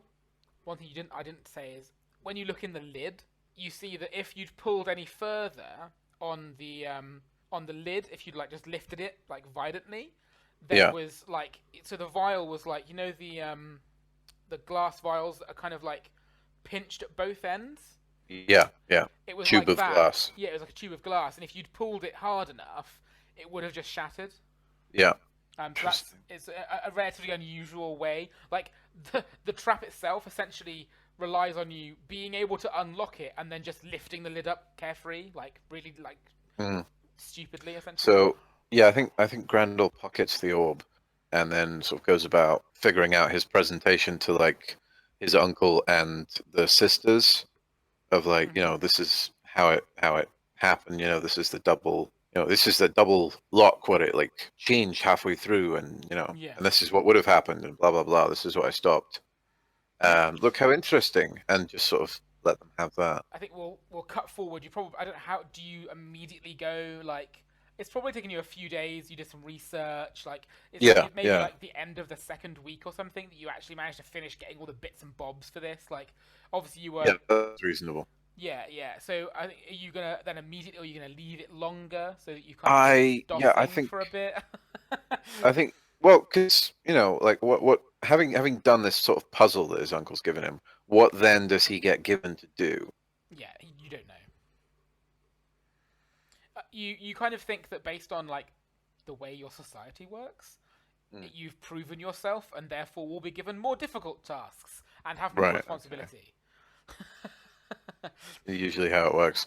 Yeah. Okay, yeah, so yeah, Grandall's sort of hanging about waiting for that to happen, maybe doing some research in the library, trying to find anything that might tell him more about this orb. And based on where we started, I'm going to say doesn't find anything. No, Uh, like literally nothing. Like, yeah, so the I only figure like thing that you find yeah, is that this is definitely not copper, and nobody has any reference to a metal that is exactly like this metal. yeah. Okay. So yeah, you go to your uncle and you kind of give him this presentation, and he's obviously disappointed. Like he's just like, Of course, as Grandall, absolutely pretends to be. yeah. But he kind of says, as you're kind of talking about it and stuff, Mm. give me just a deception roll just to see how you do in terms of the general chat of it. Okay, that is just a success. So like obviously as you're talking about this like this box and stuff and oh isn't it a Mm. shame that there was nothing in it but I opened it, hooray. And then like Lucinda Yeah. will like nudge Susie and like whisper something in her ear and Susie will go, that makes sense, Lucinda. Yes, we did obviously think that maybe it hadn't been finished yet, seeing as it still had the oxidization on the outside. We did discuss that. And it's like that's kind of like the thing that kind of settles the fact that it's oh okay That then it that was makes sense. empty. This is obviously Yeah. just a cast off. Um, Yeah. so you kind of you get to go about your day. Your uncle says you've earned a little break from this. When I get something else that befits your skill, I'll bring you in. For now, just make yourself useful in a way you can. Okay. You've kind of earned the ability to kind of choose your own jobs for a little bit. If that's kind of your reward, is to get to be as hardworking as you want to be. Yeah. Okay, then I think Grandall would spend like probably about half of his time trying to like on the down low research this orb thing, and as we've discussed, not coming up with very much. And I think the other half of the time he's probably going to spend with the sisters, like working with them, just learning as much as he can about the different locks and the kind of Yeah. mechanisms that they make for traps, that kind of thing. Yeah, they take to you quite well. They're impressed with what you managed to do, and they're fascinated by this kind of acid fireball trap. It's obviously never going to take on in the dwarven kind of merchants, but it's something they can kind of they have a bit of a side business selling to like more unscrupulous members of the underworld, Right. where Of people are more course. likely to put like dangerous traps on like buildings rather than things that are like protection for goods. Yeah, yeah. So they're kind of like they have that kind of underworld connection, which I think you probably eventually end up finding yourself drawn towards. Absolutely. In the coming Absolutely. years.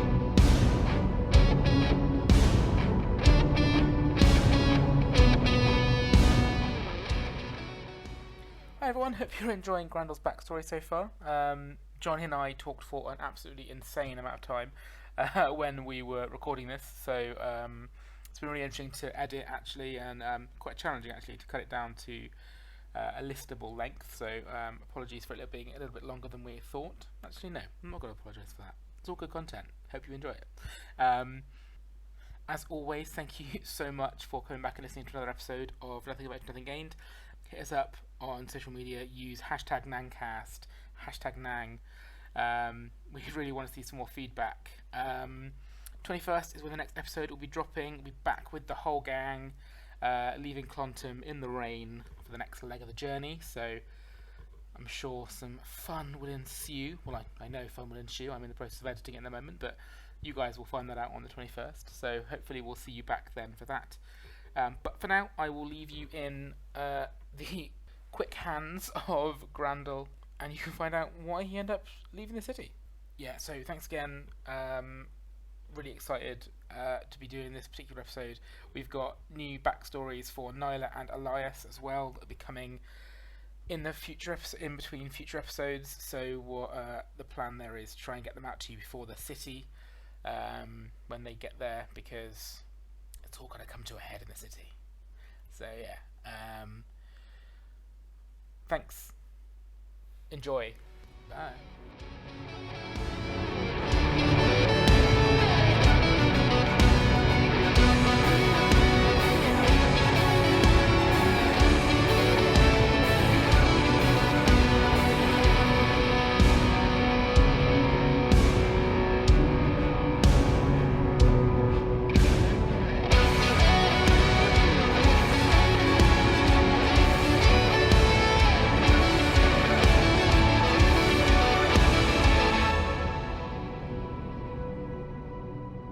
So you've been in the city now for maybe a month, two.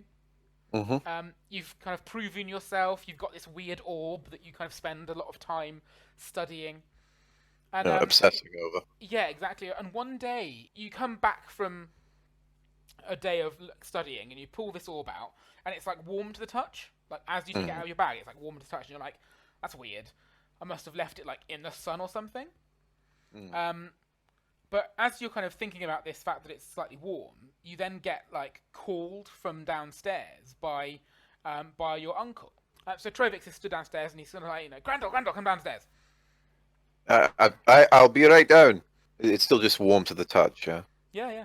It's just like I said, it feels like you maybe left it in the sun, Okay. but like you. I stick it in the back of like the bottom drawer somewhere. Like behind Yeah, socks. the same place you've been kind of probably ferreting Yeah, away. yeah, yeah, yeah. Yeah. It's usual hiding place.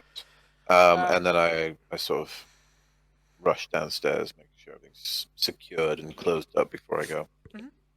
So you run downstairs, and Trovex is stood in the kind of the front door, and he's like, "Come out here, come out here," and Uh, yeah, dash straight out. and you kind of leave this room, and stood before you in the kind of garden area outside your house. It's like I say garden. It's like a little porch that just like leads straight out into the marketplace. Is this very strange-looking human man?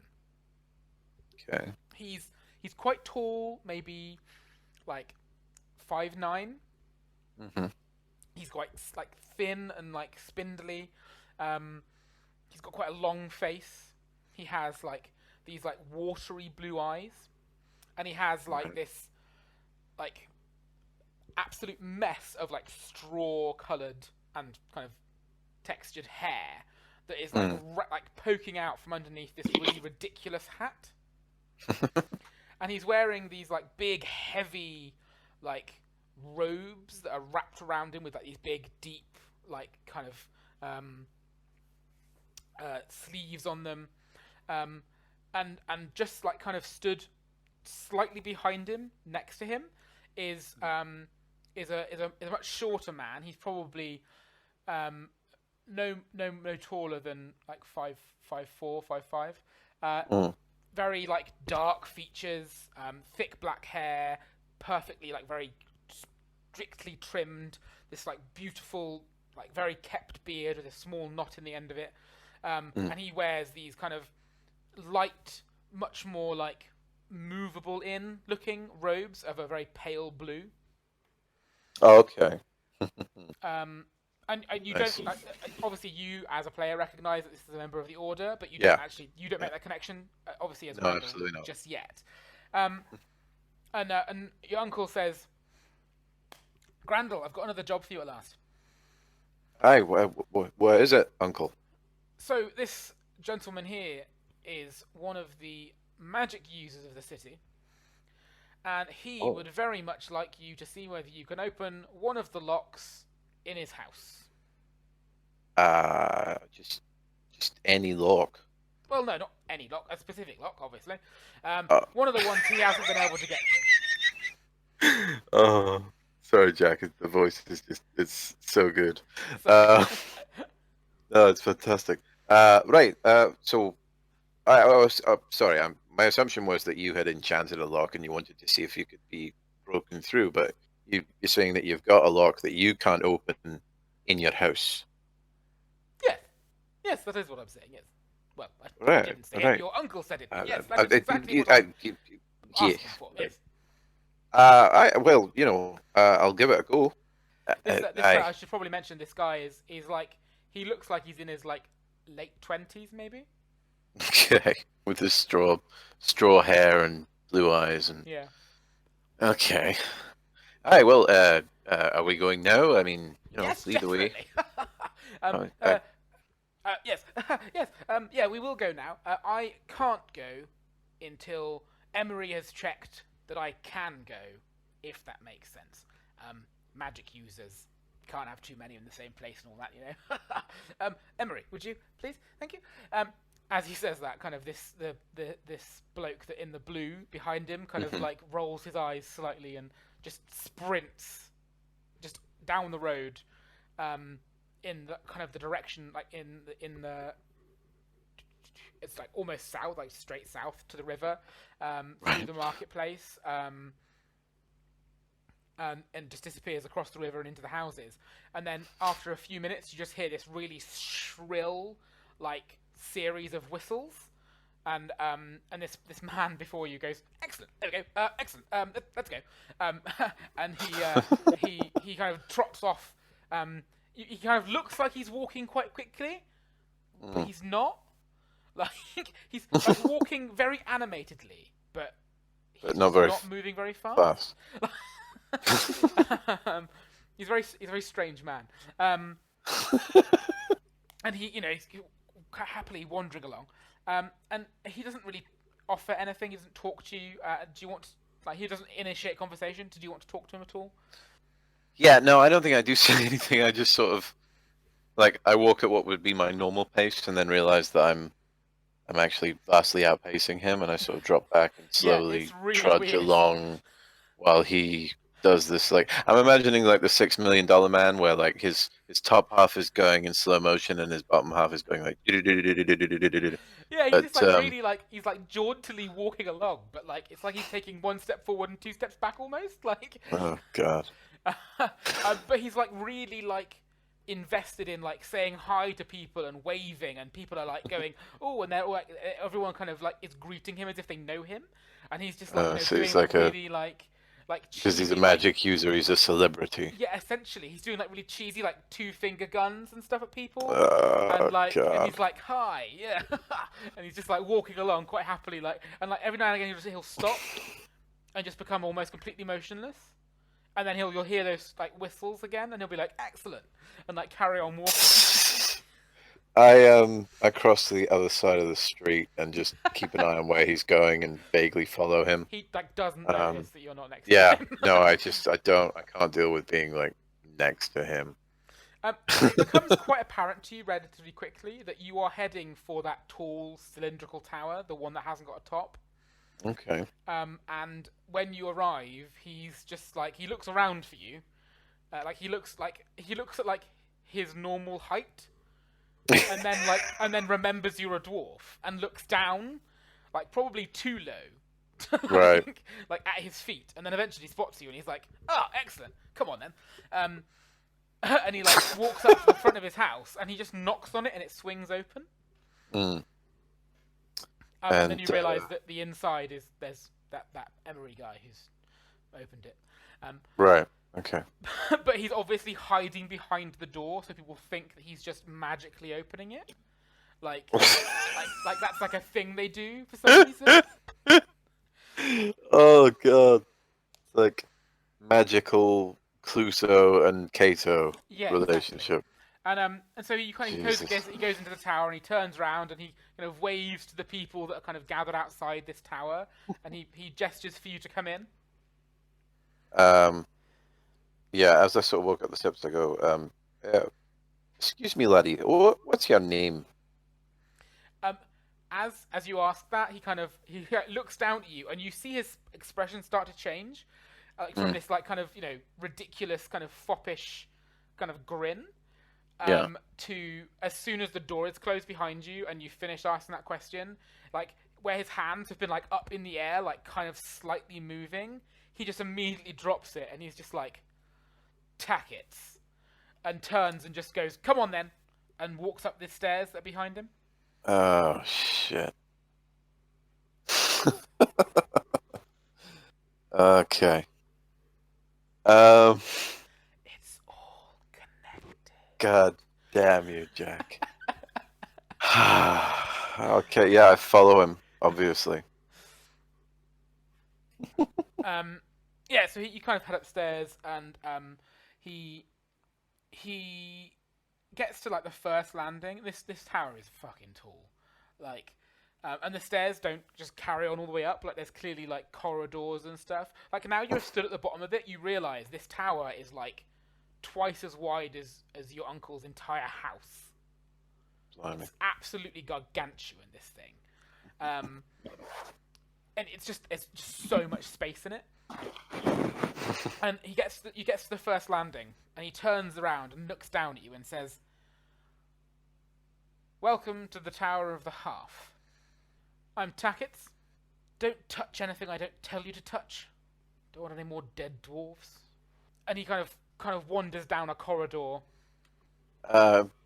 Grandall follows while sort of just gazing in awe at the things about him, like all the Yeah, various, like just the size, the width, and the yeah, breadth, and the it's huge. Like height of the it's place, and you could walk three abreast down the corridor. Like yeah, it's mad. And there's like absurd. really like ridiculous like paintings of like landscapes and like tapestries on the wall and stuff. Like it's ostentatious, but like you kind of realize like as you're walking along this corridor that there's this one tapestry that's on the wall that kind of depicts this massive like battle. Um, but it's like glued to the wall. Like it's not like it's hung. It's like stuck to the wall. Okay, Like it's not moving in like the gentle breeze or anything. It's like literally like it's part of it. Like it's fixed in clearly place. it's got a pole and it's like hung off this pole, but the whole thing is like fused to the wall. It's really weird. And like the paintings, there's no like gap behind the paintings. They're like stuck to the wall. Like you can see the picture line and you can see the thing they're hanging off, but the whole thing is just stuck to the wall. It's like it's so bizarre. Um, Okay. um, Um. and you Yeah, get to I'm kind of follow him down this corridor. following to find this lock that he's on about. Yeah, and it's just this very kind of boring looking door. This wood door looks really out of place. It looks like a tavern door at the Hmm. end of this corridor, and like you're like stood at the end of this corridor, and you look at this door and you look around, and you think that surely by the time you've gotten to this door, this should be the outside wall. Mm, So this should just be a door to nothing. Like it should be a door to like a first floor drop off. right to the outside. Yeah. Okay. Um, and he just kind of gestures to the door and says, "Yep, this is the door. Never been able to open it. It's really frustrating. Thought I'd ask the dwarves. First one died. Don't die, please. Okay. Well, how long have you not been able to open it? Ever. Yeah, but how long is that? Is ever? I mean, I've lived here for 72 years." All right, it's quite a long time. How did the previous dwarf? That's quite a long time. It's like uh, how did the previous dwarf meet his end? he touched something he wasn't supposed to. Aye, and did he get electrocuted? Did he get disintegrated? Did he get poisoned? Did he get set on fire? Did he disappear? Okay. Sorry, I didn't realize you wanted the specifics of how Aye. your and he does like air quotes cousin met his unfortunate end. Such an He asshole. he he. It wasn't this door. It was a different door. He walked up too many flights of stairs and tried to open one of the doors that I've locked, and got set on fire. And we didn't notice until he was supposed to leave. Uh, all right. Did he actually do anything with this door? He examined it for about a week and a half. Did he take any notes? Did he leave any records?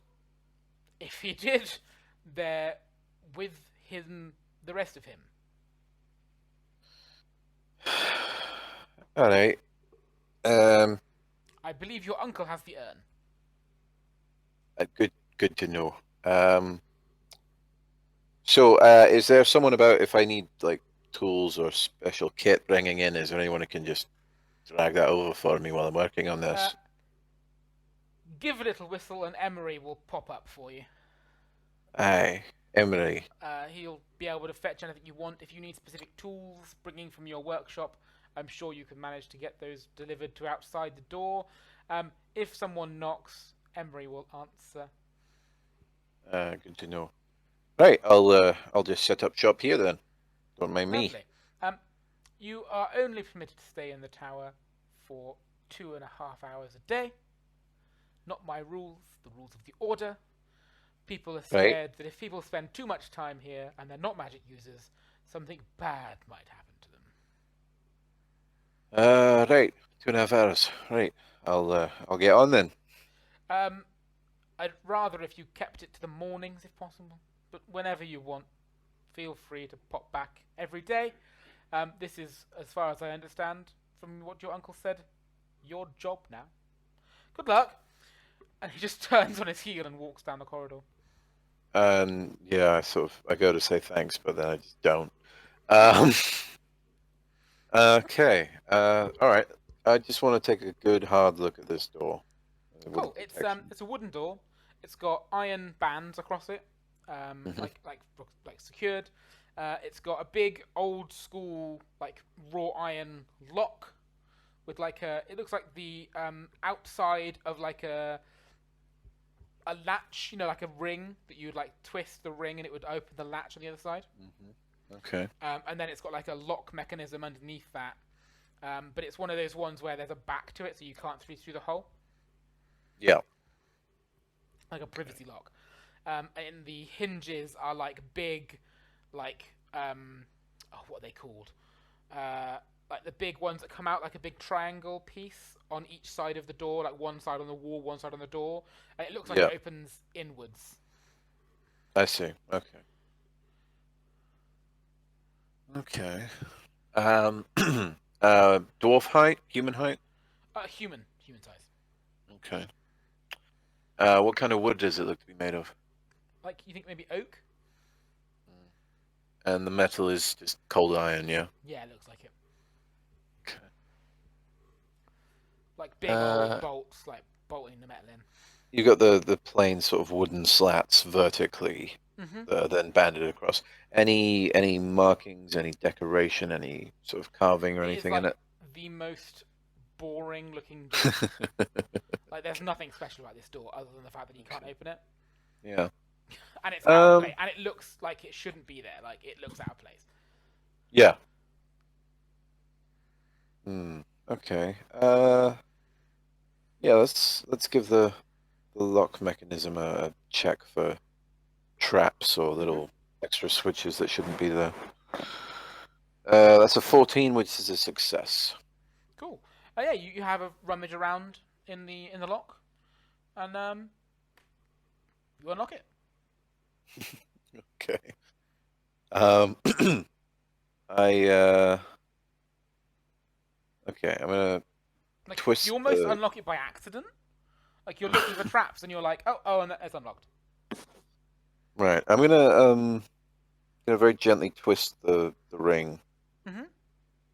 try and lift the It latch. it lifts. Okay. And I will just very, very slowly ease the door open to sort of. I want to catch like anything that might be hooked on it that's going to set up a trap. Like Mm-hmm. going to pull on a jar or a pull wire or set off an explosion or shoot me, anything like that. Yeah, yeah. So you push on this door, and you feel it give like a tiny bit, and then it Hmm. like pushes back against you, and you Okay, can't make it move anymore. interesting. Can I hear anything on the other side? There was like a dull thud when it pushed against you. I I knock on the door and I say, "Hello there." Nothing. I push harder. Give me strength Yeah. or athletics if you're proficient in that. I am. It's strength or con. Oh, I can do con, which is better. Either way, it's 5, which is a great success. Yeah. So you push real hard. You feel like it starts to give, and then like it pushes back on you again. Okay. I let go of it entirely. It just like it pushes back. The latch drops again, and it's just shut. Yeah. Does it sound like it's locked again, or Nope. just what do I need? I want like you can get like a clamp. I want a kind of a clamp that rather than clamping down on something, I want a clamp that you can wind open so it'll Like a force something jack. apart. Yeah, that works. Yeah. Um, yeah, I want to grab that, and I'm gonna try and push the door open and sort of shove it in at its narrowest, and then just wind it open. Cool. Yeah. You can definitely probably source one of those. You probably have to bring it back again tomorrow. Yeah, yeah, And kind of absolutely. come back the next day. Yep. Yeah, head back to my rooms and sort of think about what on earth might be causing it, like a big spring on the other side, maybe keeping it shut. Yeah. Um, and yeah, also some good time spent gazing at this orb. Yep. Cool. So you get home after this rather strange encounter with Takis, um, and your uncle kind of pulls you to one side just before dinner, and he says, "This job with the magic user, Hmm. bit of a weird one, not ideal. Aye. Sorry, almost, I suppose." No, it's no problem. It's an interesting challenge. I'm not quite sure what I'm dealing with yet. So, Well, in that tower, who knows? aye. And the time constraint makes it tough as well. Yes, I've never really understood that, especially not for dwarves. We're more resistant than the rest of them. Aye, and don't have the interest to begin with. You know, Oh, exactly. yeah, it's definitely a puzzler. It's a shame about uh, your cousin. aye, aye. Although apparently that didn't have anything to do with the one that I'm working on. No, It's a bit no, bizarre. he went up an extra floor apparently. Not No, I'm ideal. not. I've not been going anywhere else. No, I would advise against it. Not And worth the risk. keep a weather eye on that manservant of his. I don't trust the Oh, order. Emery. No, What's that's not that? his name. The Order. Yes, well, he's one of those monks, isn't he? I've not heard about. Like from this point, we can sort of surmise the explanation because obviously we, Yeah, as listeners and players, have definitely run into the Order now. exactly. Yeah, but yeah, So, you know the whole thing, magic users and stuff. I just think it's weird. They're almost too close. I thought his job hmm. was to be there, keeping an eye on him, not running errands. It was a wee bit odd, but I, I mean, I don't know enough about magic users to say out. You know. Oh well, certainly. I'm just glad that the Mage's Tower behind us, like the one that's to the north of here, is empty and has been since I've been living in the city. Aye, aye, that's good. Anyway, I'm on head to bed. Get an Oh early yes, night, you know, for certainly yes. Sorry, thinking about this tomorrow. definitely yes. Um, your uncle kind of will leave you to it. As you walk up the stairs,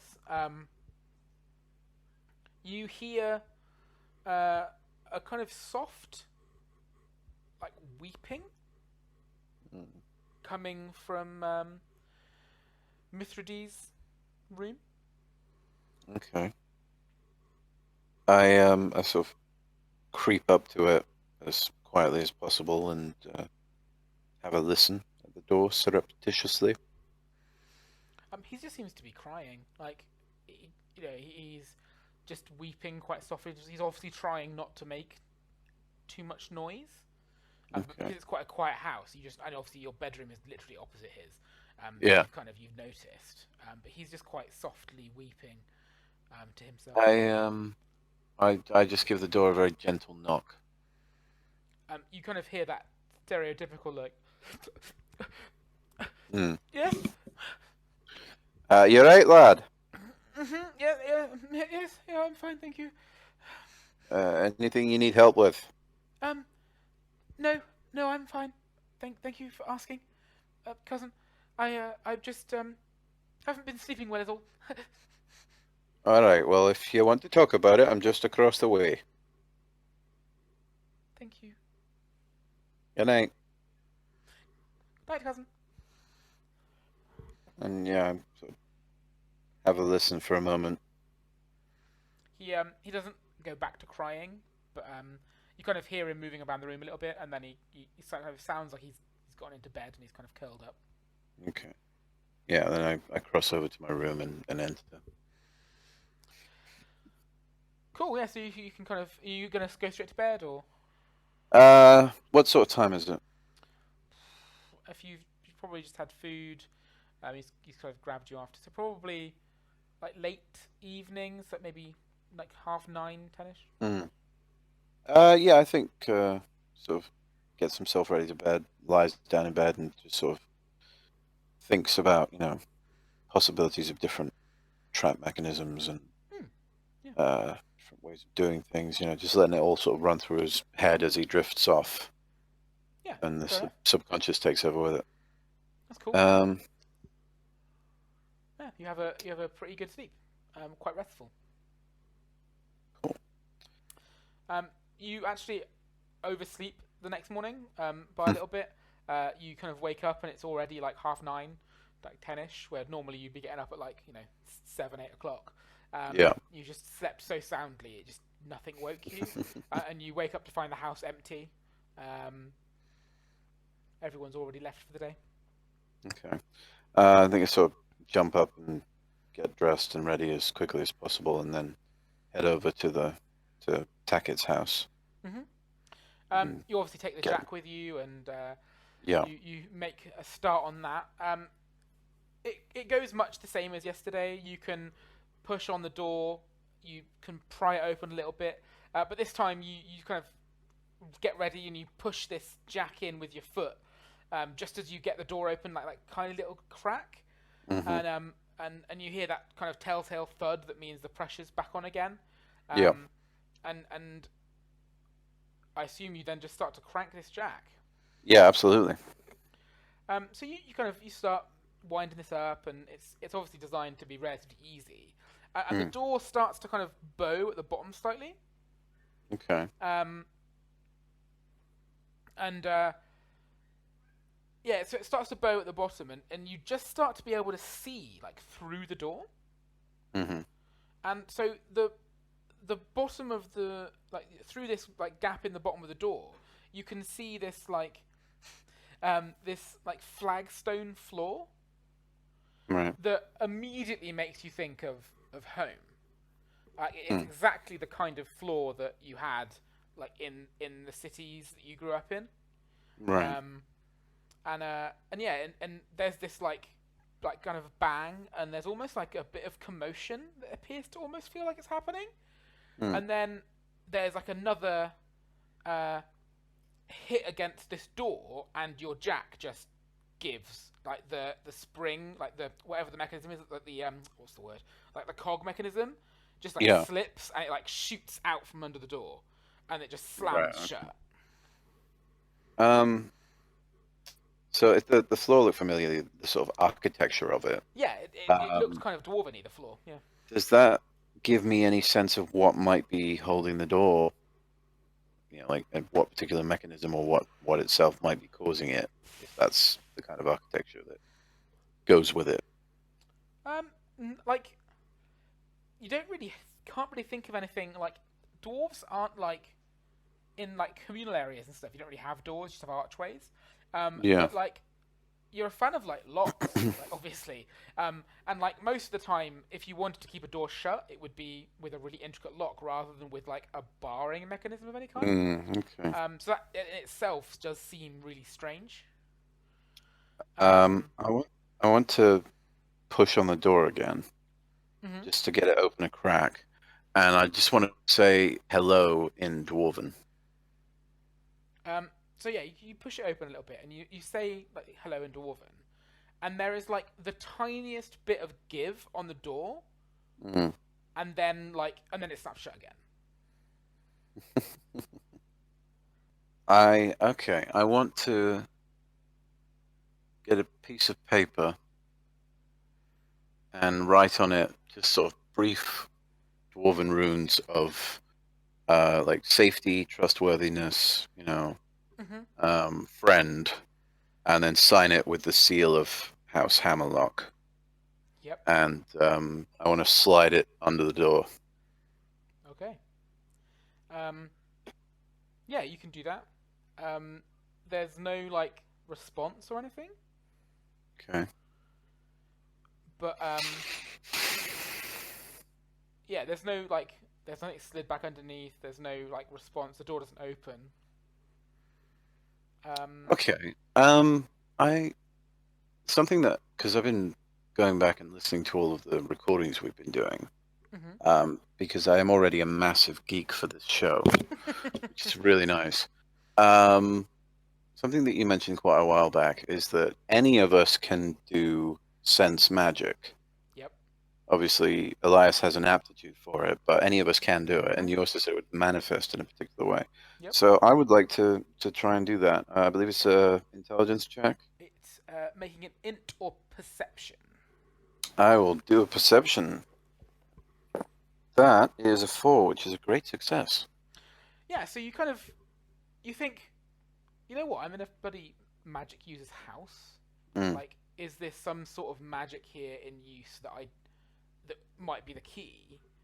mm, And you kind of, for the first time ever really in your life, you kind of open yourself up to that possibility. As soon as you do that, like, your mouth gets really dry,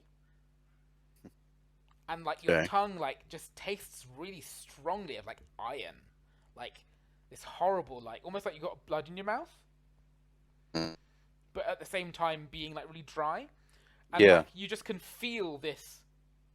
It's a really strange thing because you feel this like this sense, this feeling in your mouth, and you know that this door is the cause of it, Right. and like that makes no sense to you, but like that's the reason.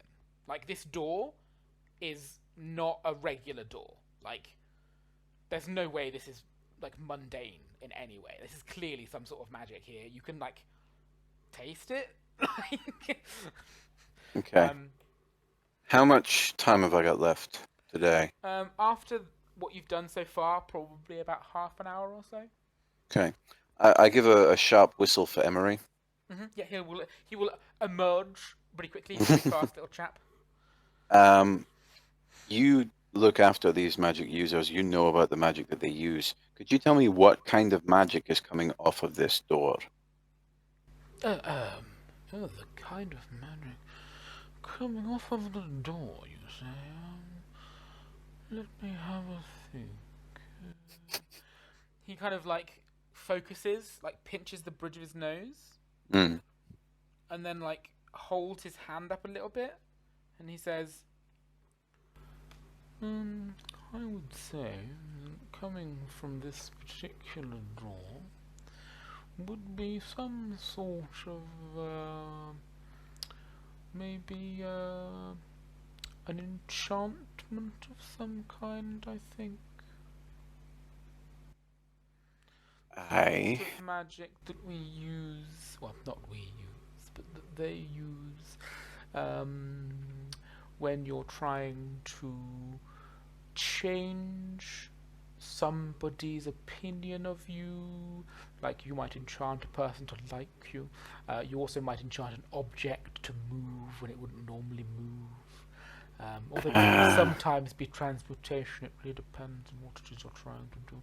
But yes, generally it's used in the changing of one thing to another, or imbuing interesting. something with a property that it wouldn't normally have. Ah, okay. Well, thank you very much. Sorry about it. It's a very rather broad form of I know. It's quite fascinating, though. Oh yes, I find magic very interesting indeed. Aye. And Grandall sort of just back to sort of staring into this door. I think Emery just kind of stands next to you and kind of joins you in that. Nice. And he just Yeah. then says, are you aware your time is almost up for the day? Aye, and I've tried everything that I've got prepared today, so I'm just mulling it over now until I have to go. Very well. Hmm. If you let me know when you're leaving, just so I know that you're not here anymore and I haven't got to do the other Aye, I certainly will. Thank you very much. And then he like is gone, and he just walks so quick, like he's gone. Yeah, yeah. I think Grandall would maybe say a few like heartfelt or welcoming phrases in Dwarvish to this door, just to see if it made any difference. Hmm. And then, the last sort of 5-10 minutes, just sort of I'm going to do once more around like the bands on the outside. Any of the metal. Is there any fatigue? Any other way through this door? As you're doing that, so give me perception or detection. Sorry. That is a 4, which should be a great success either way. So you're looking at this door, and like it's like kind of an old looking door. Mm, But what actually strikes you as like weird, what you notice now that you're really looking, is like the hinges look like new. Like they look really new comparatively to the rest of this door. mm. Like it's weird. Like they look like the design of them is slightly more modern. Like you'll know they're just the way they are is doesn't it's incongruous with the rest of the way the door looks. Yeah, I'm just thinking like where to sort of get more information from. You live with a hinge obsessee. Of course I do. Oh, brilliant. Yeah, okay. I head to wherever Mithridates is, Yeah. and By the time you get home, because obviously it's quite a little walk through town and stuff. mhm. He will actually have finished for the day, and he'll be just kind of pottering around the house. Um, he's he's actually doing really well for himself. Like he has invented like 4 different types of hinge, like new ones since you've been Awesome. here. Like you haven't really been Okay. that interested in what he's doing, but like you just know he's doing well for himself. Well, And as you kind of find him like pottering around in his room, you see that like this thing he's working on is mhm. like a triple hinge. Yeah. Yeah, so I just approach him directly and I go, cousin, I've got something I might want you to have a look at if you don't mind. It's a very interesting hinge. Oh, really? How exciting! Aye, we can't go and look at it until tomorrow, I'm afraid. Oh, But okay. yeah, if you're in for it, I'll uh, I'll Yes, I'll I'll speak to your father and just make sure that he knows what you're doing, helping me out. yes, that sounds fantastic. Oh, where is it? What kind of hinge is It's it? at What's it made of? well, it looks to be called pressed iron. It's some Interesting. sort of triple hinge, but it looks like the third portion of the hinge might have been added later. It's sort of different manufacture and different age. That's strange. Um, it's on a door which is potentially magical. So, Magic. aye, How aye, exciting. it's an interesting one. But I'll just go and speak to your dad and make sure it's all right, and then we Okay, can get yes. straight to it tomorrow. I hope that he says okay. Aye, aye, so do I. Uh, I'll let you know in a moment. And I Thank head you. back downstairs to speak to Trovex. Um, he's kind of sat in his study, which is downstairs. Like he essentially his study is the front of the house, and he sits looking out over the marketplace, like in a bay window at his Mhm. desk. And he kind of waves you in as soon as he kind of spots you. Yeah, I say, Uncle, is it all right if I borrow Mithridates tomorrow to help out with the project that I'm working on? I think his expertise in hinges will be invaluable. Goodness, I did not think I would ever hear someone say those words. Yeah, fine. Yeah, Fantastic. All put him right, back in well, one piece. Yeah, I'll make him keep his hands to himself. good idea. All right, well, I'm off then. Good night. Excellent. Good night. And yeah, head back to my room and He's continue like the normal literally like routine.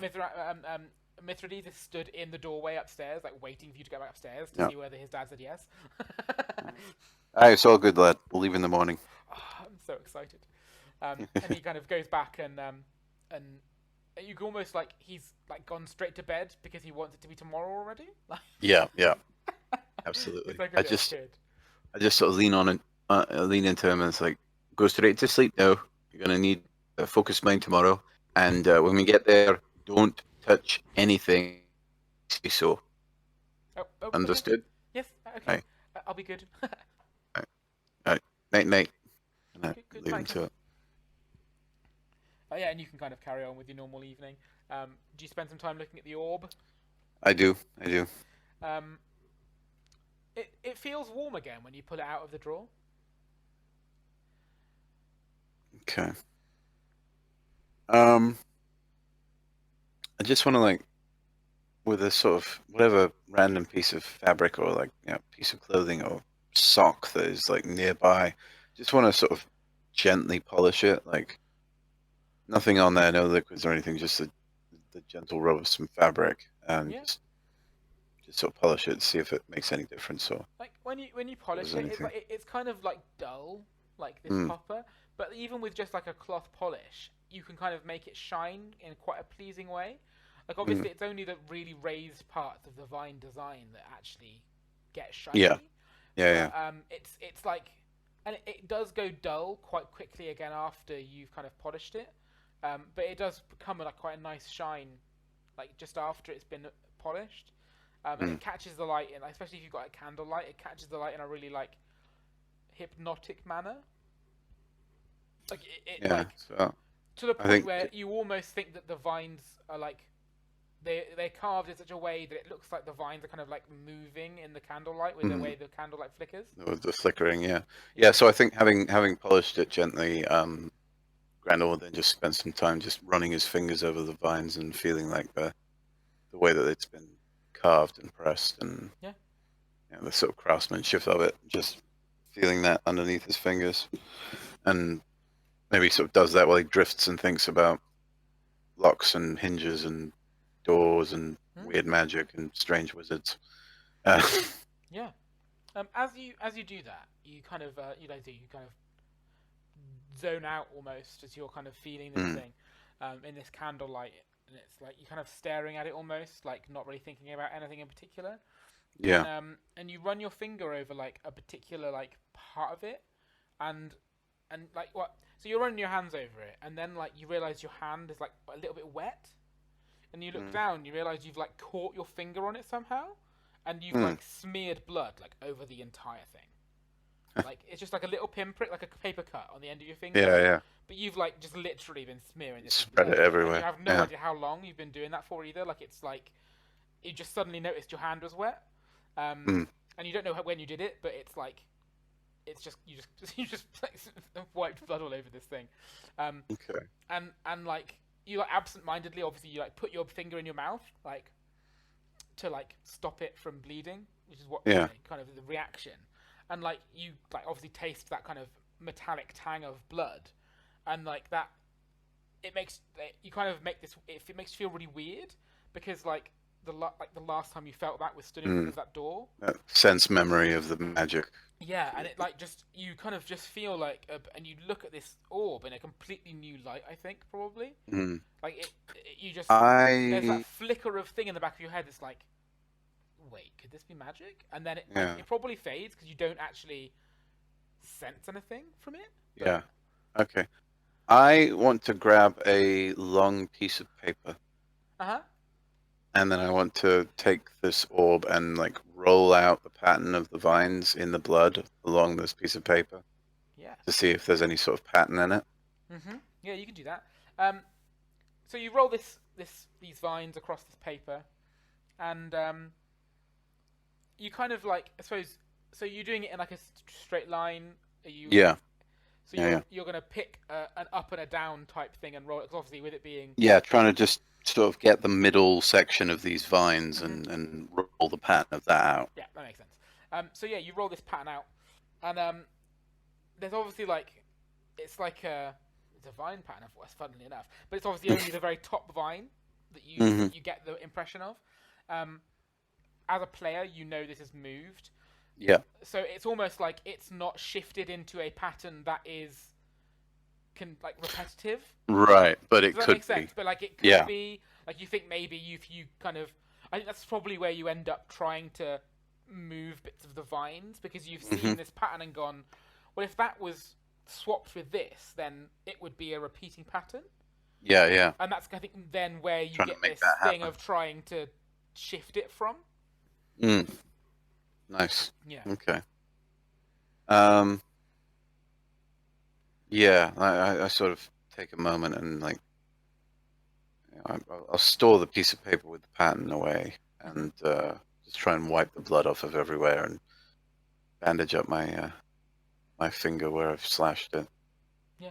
And it's and weird because then you and can't try and get some feel sleep. where the sharp bit is when you're wiping it down. You can't Mm, find like a sharp part anymore. Like you don't. yeah. It's not there. Um, You think maybe it was like the hinge or something, because that's the only bit that's not like the smooth vines. But even that isn't like pointy. But yeah, it's very strange. But you manage to clean it up all right. You kind of screech it away again, and you kind of lie down and go back and go to sleep for the evening. Mm. The next day comes. Um, you wake up bright and early. You kind of knock on Mithridates' door, and he looks awful. Like he looks like he hasn't Been up slept. all night excited. Yeah, Yeah, yeah, Christmas. yeah, exactly. And he just looks a bit rough. And you're just like, for heaven's sake. But he's keen. He's excited, but he does look like he hasn't had a great night's sleep. And you kind of, I suppose, you probably grab some breakfast and stuff and some tools. Yeah. Mithridates has got his little, like he has like a little doctor's bag of tools, Right. with kind of the house stamp on it. Hmm. And he kind of, he walks with you to the tower. And when you arrive, you knock on the door as you always have, and Emery opens it, and he says, "You've brought somebody with you." I needed a bit of expertise when it came to hinges. Hmm. Very well. I'll inform Tackets. Aye. Come on in. And he kind Thank of you. he like lets you in and shuts the door, and then like speeds past you and goes up like 4 or 5 flights of stairs. You can hear him on the stairs for as long as you're walking down the length of the corridor, pretty much. Right. Like he's just walking up and down stairs all day is gonna keep you fit. Like he's Yeah. He's a speed walker. yeah. Yeah, I just Yeah. turn to Mithridates and say, don't mind him. He's just like that. And I begin walking purposefully towards where I know the door is. Yeah, he'll Mithridates keeps like within a step of you. Like he is, Uh-huh. he's excited, but he's also kind of scared of being in the magic user's tower. Like he's a bit like, oh, what's happened? Because obviously he's heard the story about the other dwarf. Yeah, and it's kind of absolutely. like freaked him out a little bit. But he kind of sticks by you. He's almost like touching you, walking in pace. And yeah, you make it to the door without him touching anything. So Good. Right, well, there you are, lad. What do you make of those? So Mithridates kind of looks at it, and he kind of pulls out his notepad and like out of his bag, and he rolls through it, and he says, does it unlock? It's unlocked and you can push against it, but there's some fierce resistance. Can I try? Aye, go ahead, lad. And so he kind of opens the door and he pushes, and as he's pushing, he like. So it's hard. It gives resistance. You know this. You've pushed this door like 4 days in a row now. But like as he's pushing, he looks like he's in pain. Like it's like, and he stops, and he's like, he just like stops and like puts his hand on his head, and is just like, ugh, my head hurts. You alright, lad? I didn't sleep very well. Get Emery to get you a glass of water and just have a sit down, alright? I'll be fine. Take it easy for a moment. And he's kind of like shakes it off, and he says, "Can you push on the door? I want to look at the hinges whilst it's being pushed on." Aye, lad, no worries. And yeah, give it a good old shove. Strength? Yep. That is a 2, which is a great success. So you like push on this door, and Emery is looking at not Emery, Mithridates is looking at this the hinge, and the door pushes further than it has before. And he's looking at this door, at the hinge, and he's kind of like making like notes in his notebook, and then he like puts his hand on his head again, and he says, "Actually, can I have that glass of water?" Give a whistle out for Emery. It'll take him a little bit longer than normal, but he will eventually arrive. Yes. Just sort of the lad's feeling a bit not feeling too grand. You mind having a look, maybe grabbing him a glass of water? Yes, I can do that. he like kind of dashes off, and he's back in not too long with a little cup of water, which is like the sort of Mm. thing you've been given before, and there's Yeah. also a little like a plate with a crust of bread on it, and he's just like maybe eating something would help as well. Mm. Hey, lad, you dig in now. Emery, Mithridates will kind of sit down and he'll like drink the water and he'll eat the bread, and he looks a lot better. And he considers this door and he says, "Brute force doesn't open it."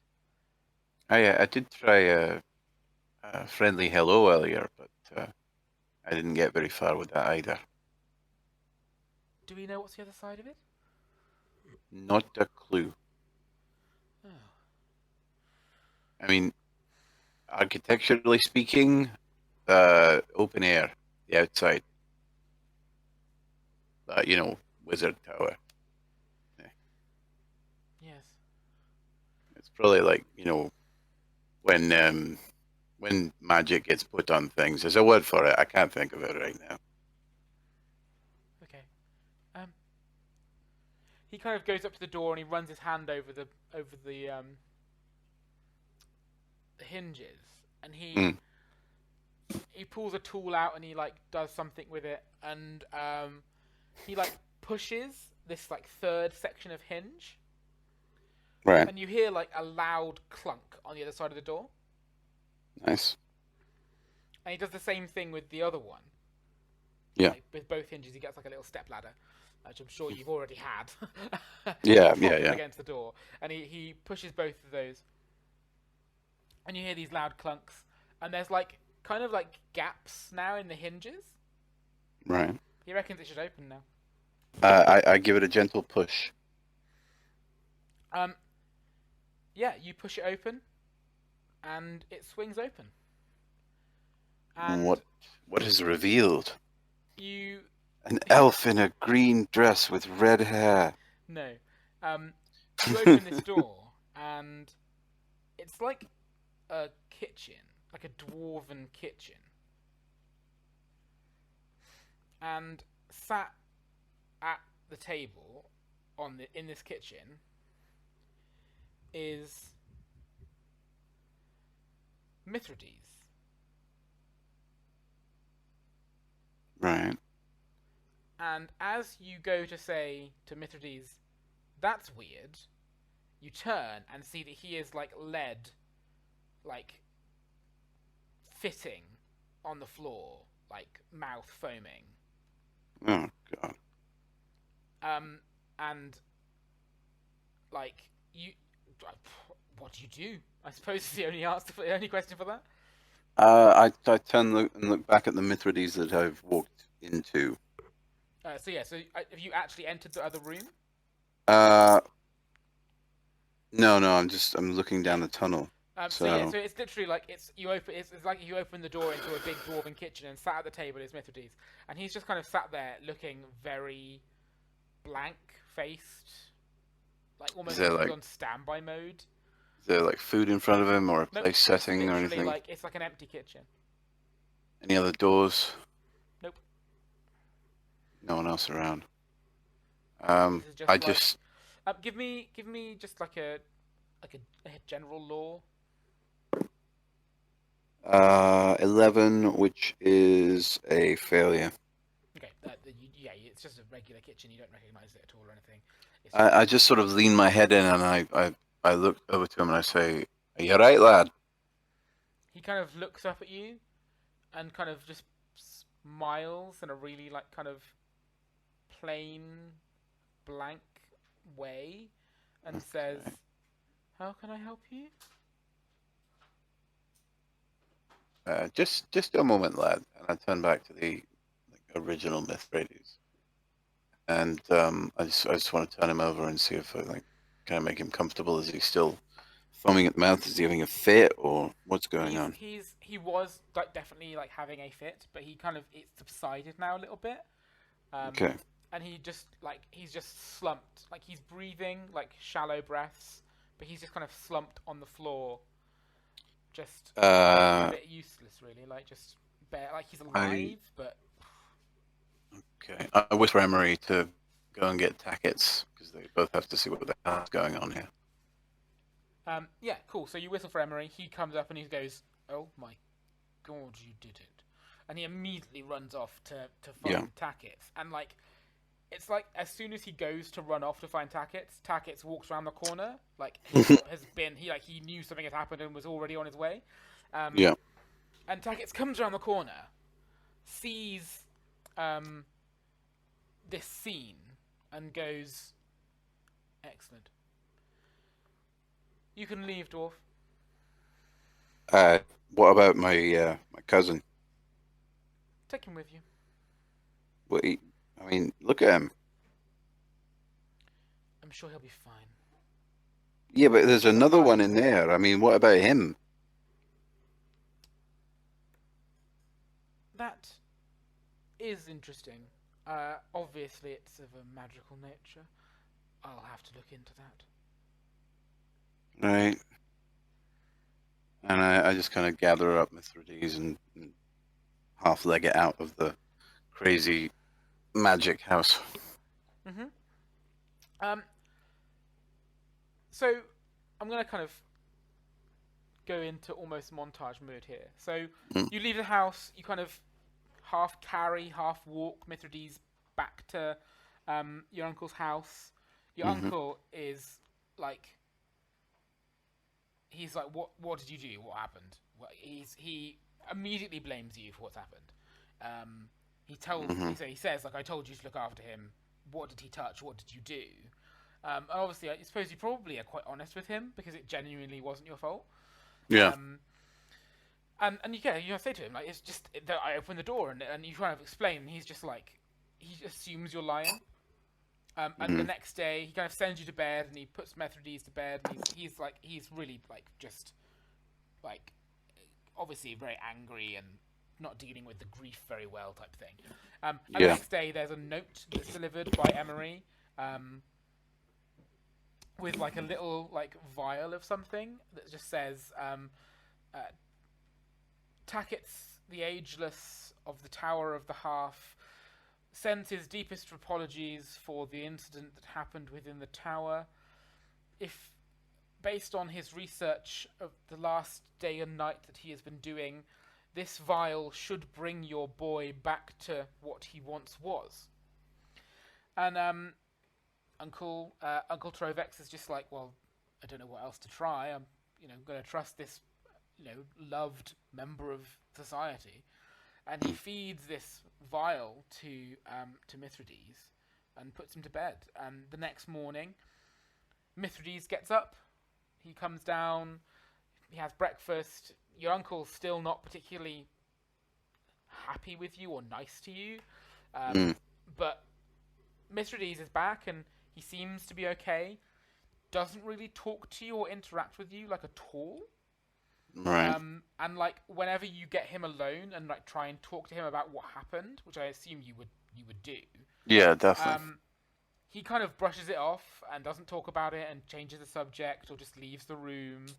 Um, and every now and again, when he's talking to you and when you're interacting, you get that dry mouth and that tang of blood. Mm. And just yeah, exactly that. Like you just have this bad feeling. Yeah. And kind of the rest of the year from your first year at the city essentially plays itself out like that. Like your uncle doesn't give you any interesting jobs anymore. He basically just puts you in a corner and gives you, mundane things to do, like someone's lost the key to their lock, so they gets you to pick it for him, that sort of thing. Right. And towards the end of the year, he just essentially, at the behest of Susie and Lucretia, like lets you just be their like handyman assistant type thing because he's just like doesn't want anything to do with you anymore. Eventually, you move out of the official Hammerlock residence and into a small like flat essentially, like a little studio Mm. apartment almost, where you have to make your own food and look after yourself, and you end up having like a job with Lucinda and Susie, and I think it's from there that you then start kind of getting in touch with the kind of the underworld, and you start doing things that are a little less above board because it's more interesting. Mm. If that all sounds like something that would kind of happen, I think in my head, this is kind of the sort of way it would probably have played out. And before you know it, you've been in a city for like a whole year, and Mm. you have sort of found your place. Like Yeah. it's like almost it's weird. Obviously, it's not ideal. It's not what anyone wanted for you. It's not necessarily what you wanted for you. But I don't think you knew what you wanted for you. Yeah. And one day you wake up ready to go off to, you know, test some traps and do some, general bits and bobs. Um, Mm.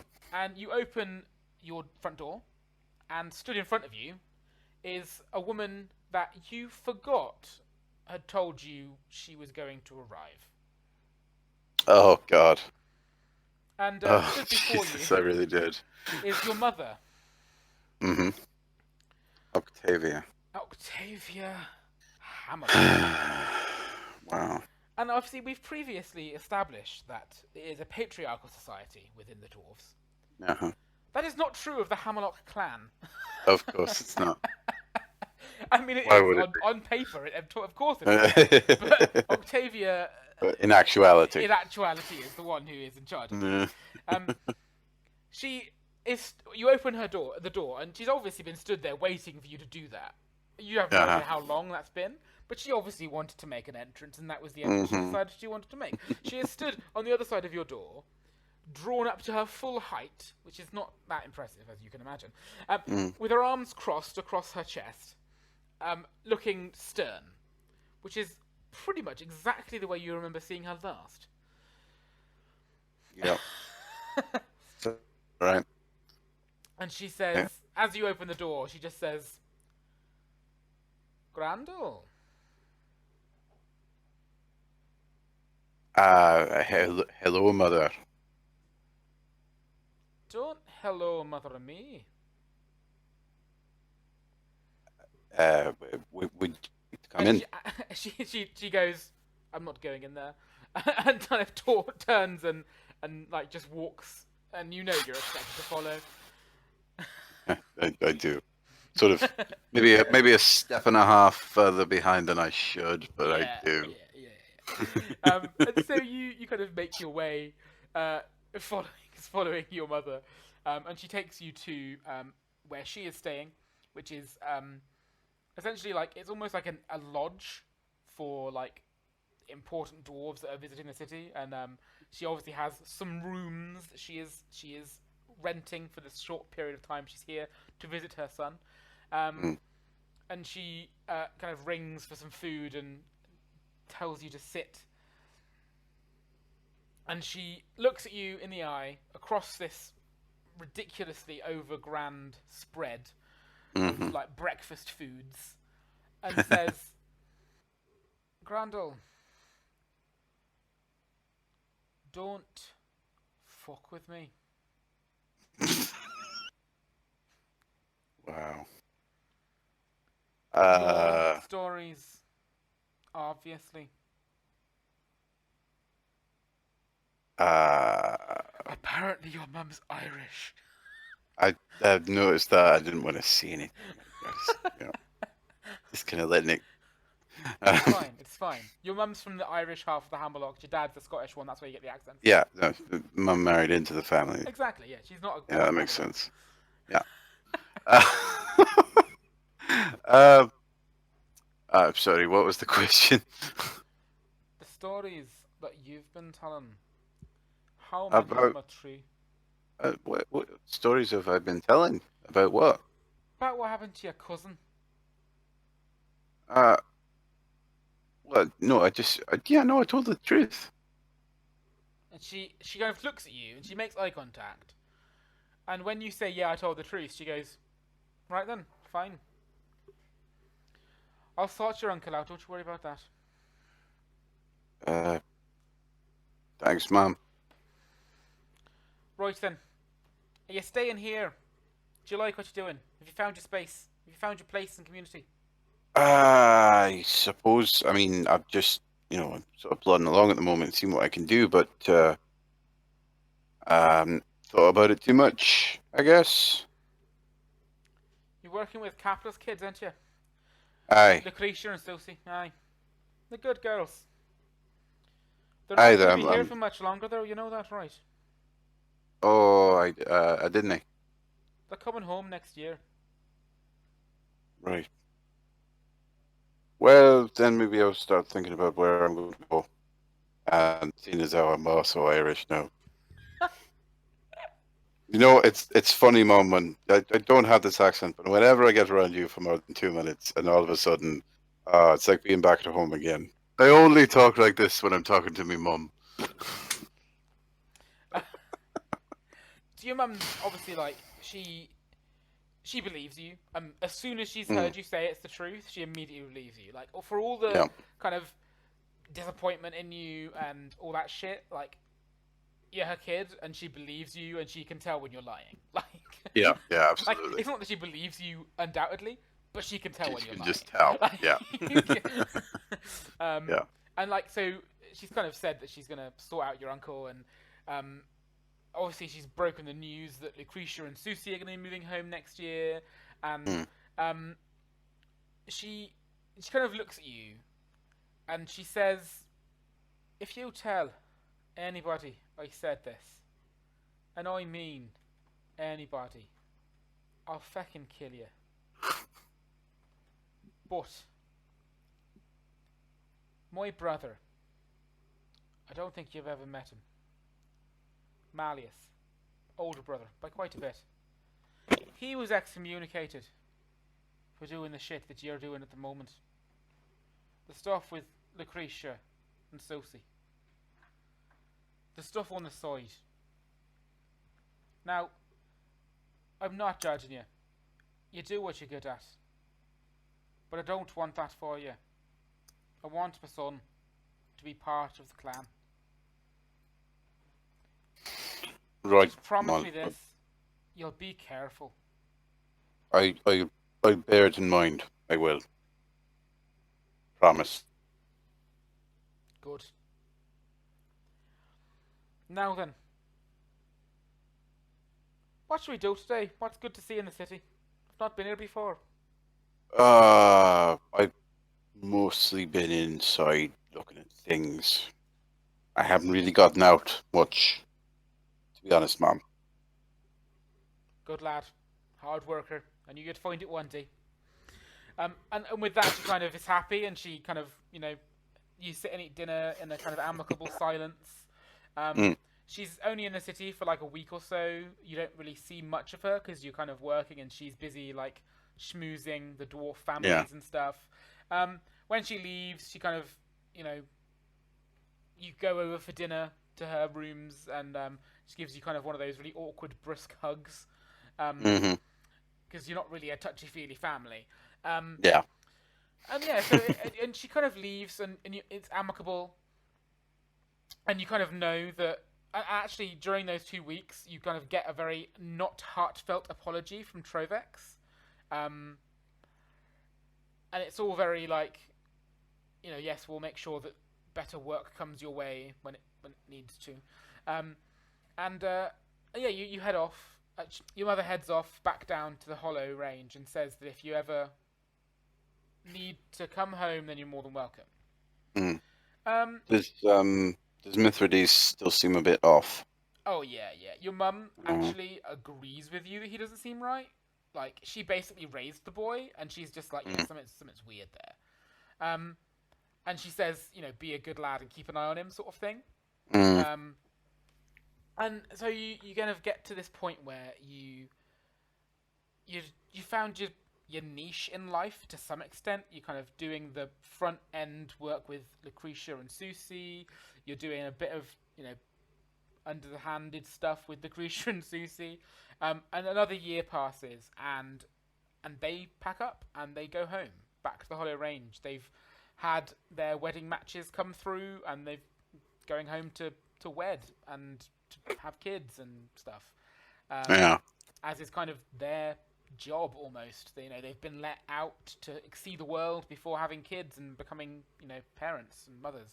Um, and it's kind of quite sad. I think you probably you coming to the end of essentially like the probably the best 2 years of your life, actually. Like in terms of like your like life And experience. cool stuff I want to do. Yeah, this is kind of where you found your family, sort of. Mm. And Susie and Lucretia leave, and it's not quite the same after that. You do the same stuff. You kind of you fill the gap that they left. Doing the traps and locks stuff, setting the traps in the things, doing the research for new things like that. But you've not got the like natural gift for that the way they did. But that's kind of the gap they left, so you fill it like a good boy. But I think you inevitably find yourself falling more into the other stuff because it's more interesting. Yeah. But I think after another, few months of doing this, everything at the city kind of comes to a head for you. And this is when one of your less reputable jobs goes south. Yeah. And you're delivering some merchandise to an anonymous person in an alleyway as kind of, your bread and butter at this point. Tuesday, yeah. Yeah, you've gotten very good at sneaking about and stuff. You've kind of come along with one of your boxes that you've been making, the kind of the trapped, hinged boxes with the intricate locks on them that you made with the twins. And that you've been kind of carrying on selling since they've gone back to the Hollow Range. And you're stood in this alleyway, you hand over the goods, and this wind blows down the alleyway, and the hood of the person who you're speaking to flies back, and before you is this, tall, thin, human-looking, like, bloke who's got, like, this big, massive, yellow hair who you immediately recognise as Tackett's. And, yeah, exactly. You are shocked. I am.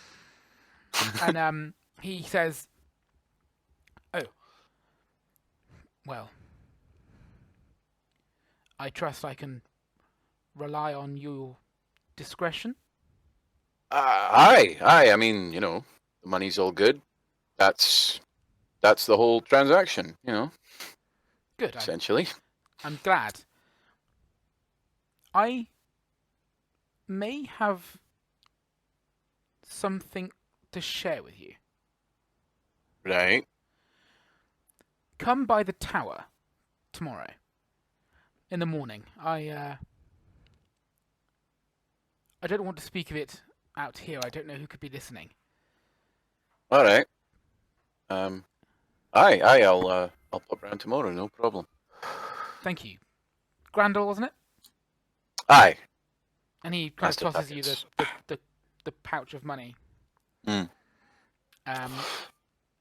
And he grabs the box and pulls his hood over his head again and kind of rushes down the road. And yeah, so that's kind of how that plays out. Okay. And the boxes, they're the same make as the first one that I was asked to open, aren't they? That's where we got the design from. Yeah. So essentially, they're very similar to that thing you're making these like weird like explosive acid fireball trap boxes, which are not very popular with dwarves, but very popular with the seedy underworld. Yeah. Very effective. Okay. Yeah. I'd probably take a moment just making sure that there's no one around me, just to check that I've got the correct amount. Yep. I feel like that's a stereotype, like not trusting wizards with money. Oh, 100%. Yep. So it's all there, yeah? Yep. He doesn't shortchange you. He hasn't thus far either. You assume it's been him buying all of these. Yeah. Because you do know the twins said that. Actually, so I think you head back. I expect. Yeah. And I think when you're thinking about the encounter, you kind of remember that the twins had said that they were approached by a mysterious figure to make boxes of a similar description to this, and it was their idea to then use the designs that you had kind of blueprinted from when you had opened the box. Okay, so that kind of became a shortcut to the thing that the guy was asking for anyway. Yeah, exactly. And then he kept asking for more intricate versions of it, versions that had more things that were kind of like they wanted the top to be more intricate, and this most recent version that you've just delivered, actually, you, as part of the design of it, the lid of the box has actually been a complete star chart. Okay. So it's like he's trying to. It almost feels like, now, kind of thinking back over this, having, the weirdness of it being a wizard buying it, Mm.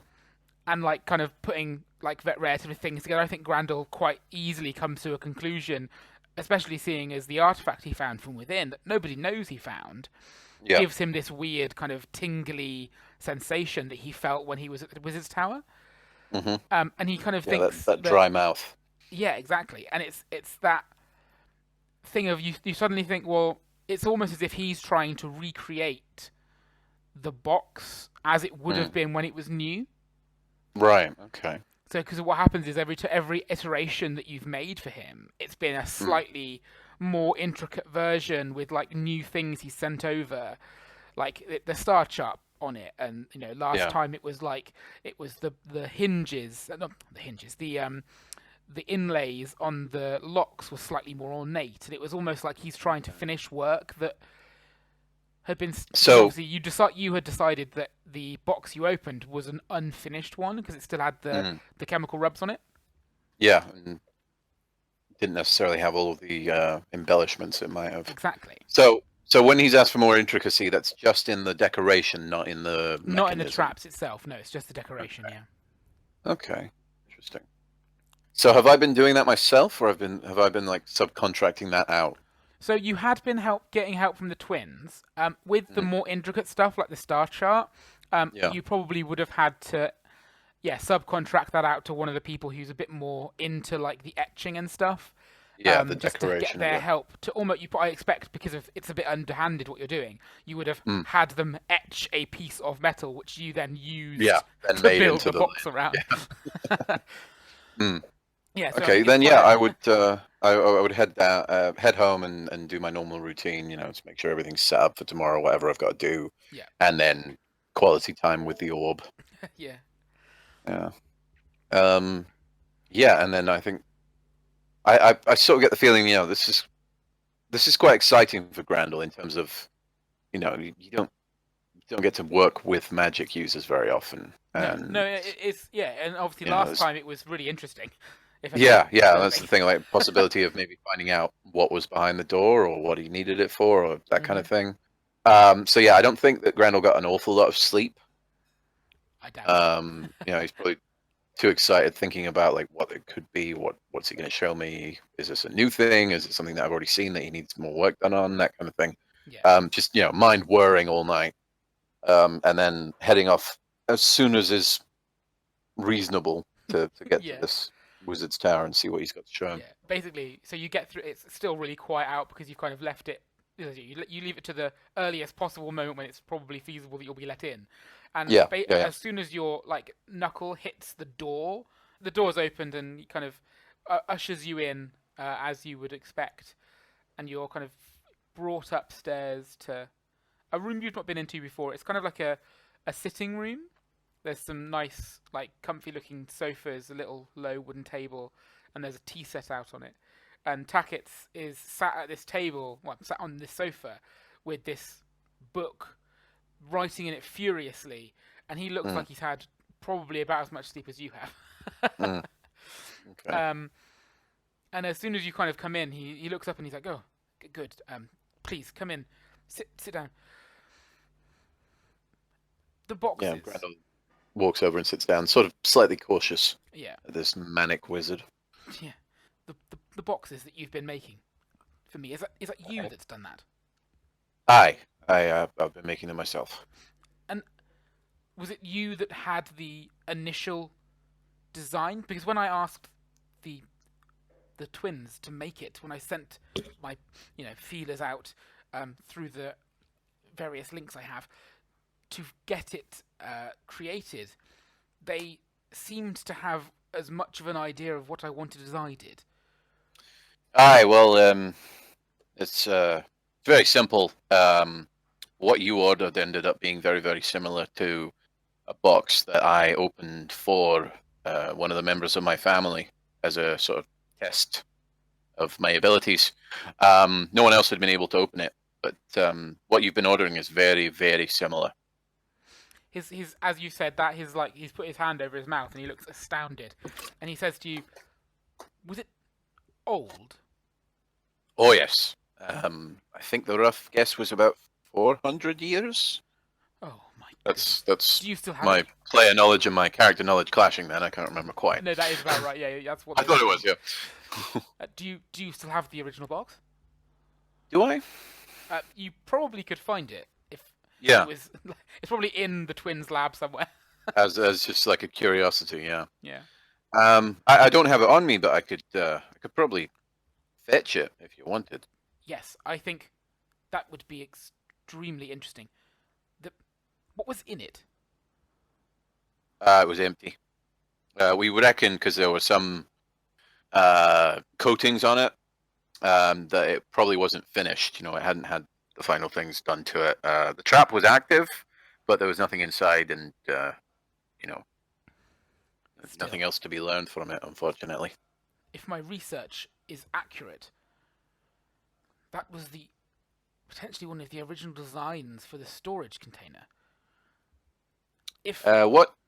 sorry, Sorry to interrupt. What was it designed to store? well, you might not believe me when I tell you. Go for it. Give it a go. It was designed to store a magical creature of great power. Is what I believe. That's what the writings all suggest.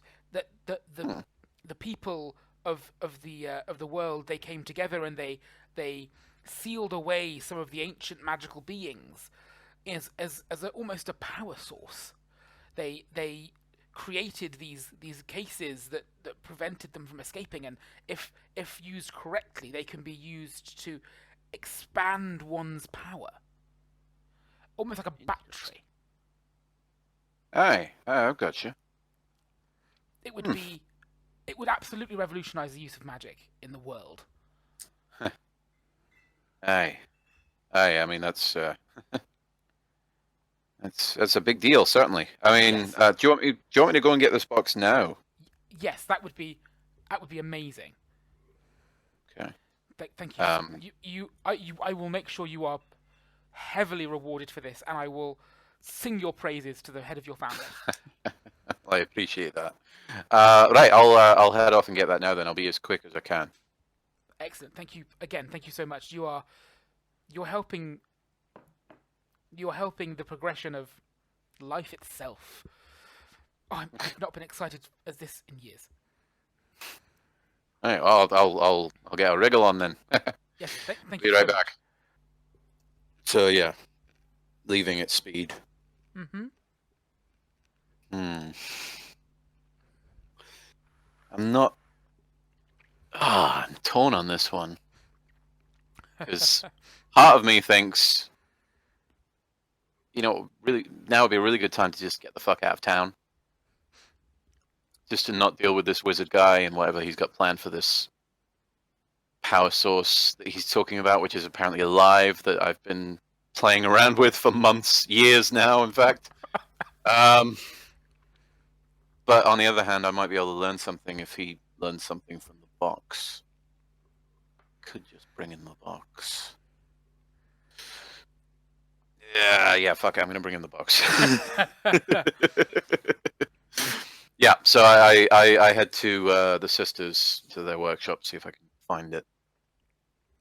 Yeah, it's like organized chaos in there, so you do find it eventually. Cool.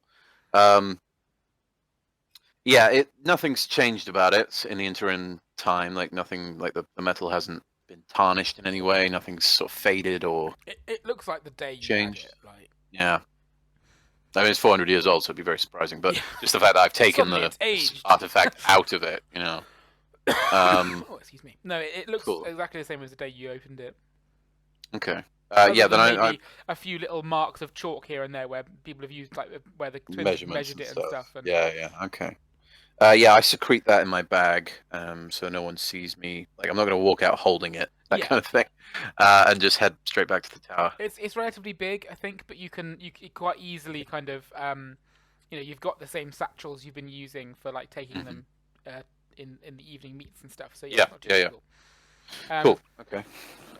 yeah, and you can make your way back through town unobstructed. Nobody kind of speaks to you. You're relatively well known now as in the Mm. Dwarven Quarter as just the guy that just keeps to himself and gets things done. Doesn't really interact all that much. Yeah, and me heading out of the workshop with a bag full of stuff is not Isn't an not suspicious. unusual No, no, sight. no. Yeah. And yeah, Cool. you get back to the Wizard's Tower unaccosted. Um, Yay.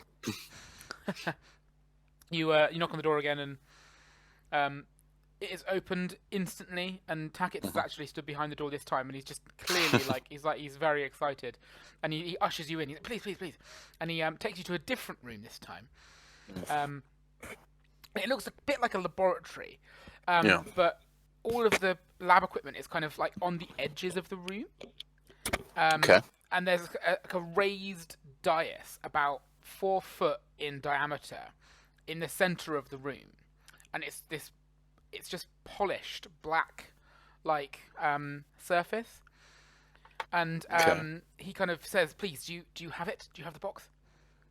Aye, and I, sort of squat down and get it out of my bag, and I hand it straight to Tackett, I think. Yeah. He takes it from you. He studies it for a moment, kind of talking, muttering to himself under his breath. He then places it down on a small table he's got that's next to this dais. He places his hand on the top of the box and his other hand on this dais and starts muttering. And as soon as he starts muttering, your mouth just goes dry immediately. Hmm. And this dark surface kind of ripples slightly, you think? And it's Okay. like very, very faint, faded images of something that to you is unmistakably that orb. Mm. Just like flicker across it, and he's like looking at it, and he's obviously trying really hard to like push as much of like power into this as possible and get Yeah. this crisper image. And there's just it's just like lots and lots of flickers of things. Give me detection. That is a 19, which is a failure. Okay.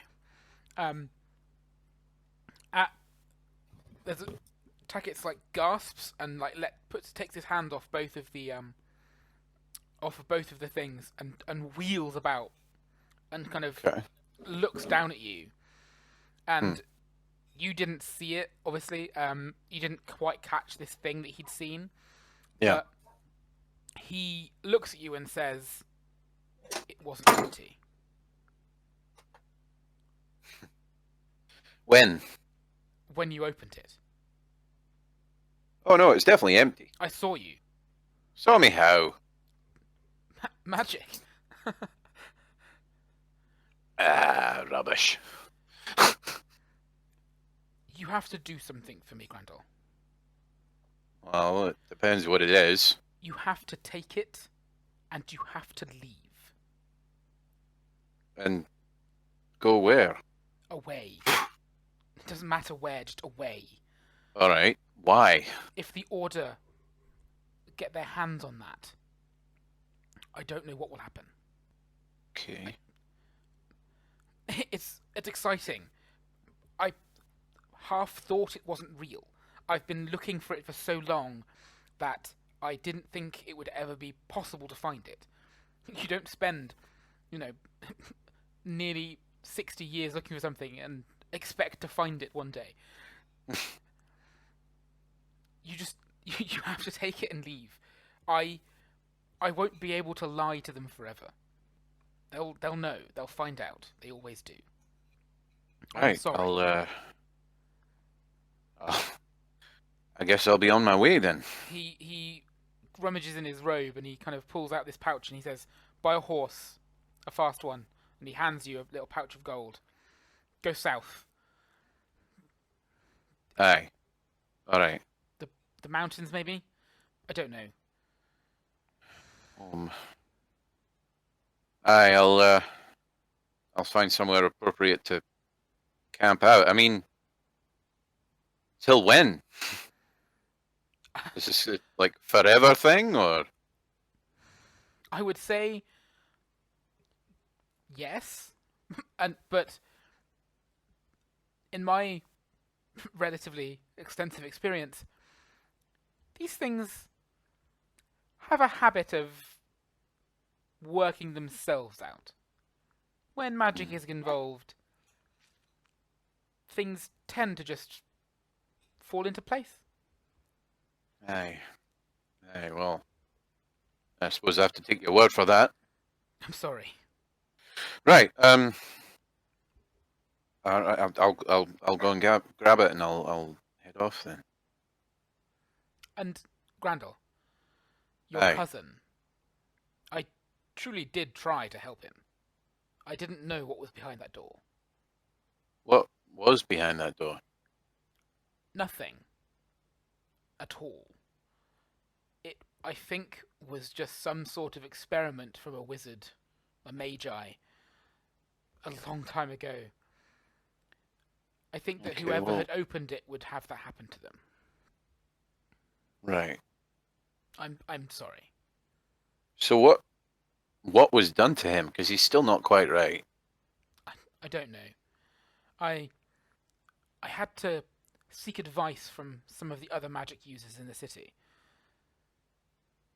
Between us, we managed to concoct something that would allow other people's expectations of him to allow him to continue, which isn't really a cure, but it makes it easier for those around him.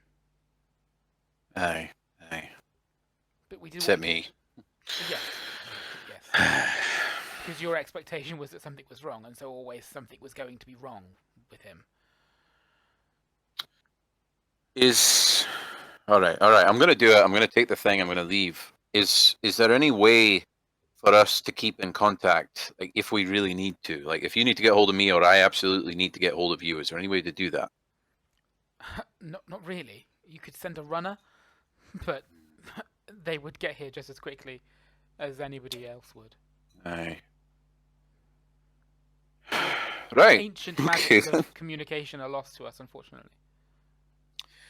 Right. Well, I'll just paddle up Chip Creek. That'll be fun. I am sorry, Grandall. I know. I appreciate that. I just don't know what the fuck I'm going to do. Basically. Just follow Right. the signs.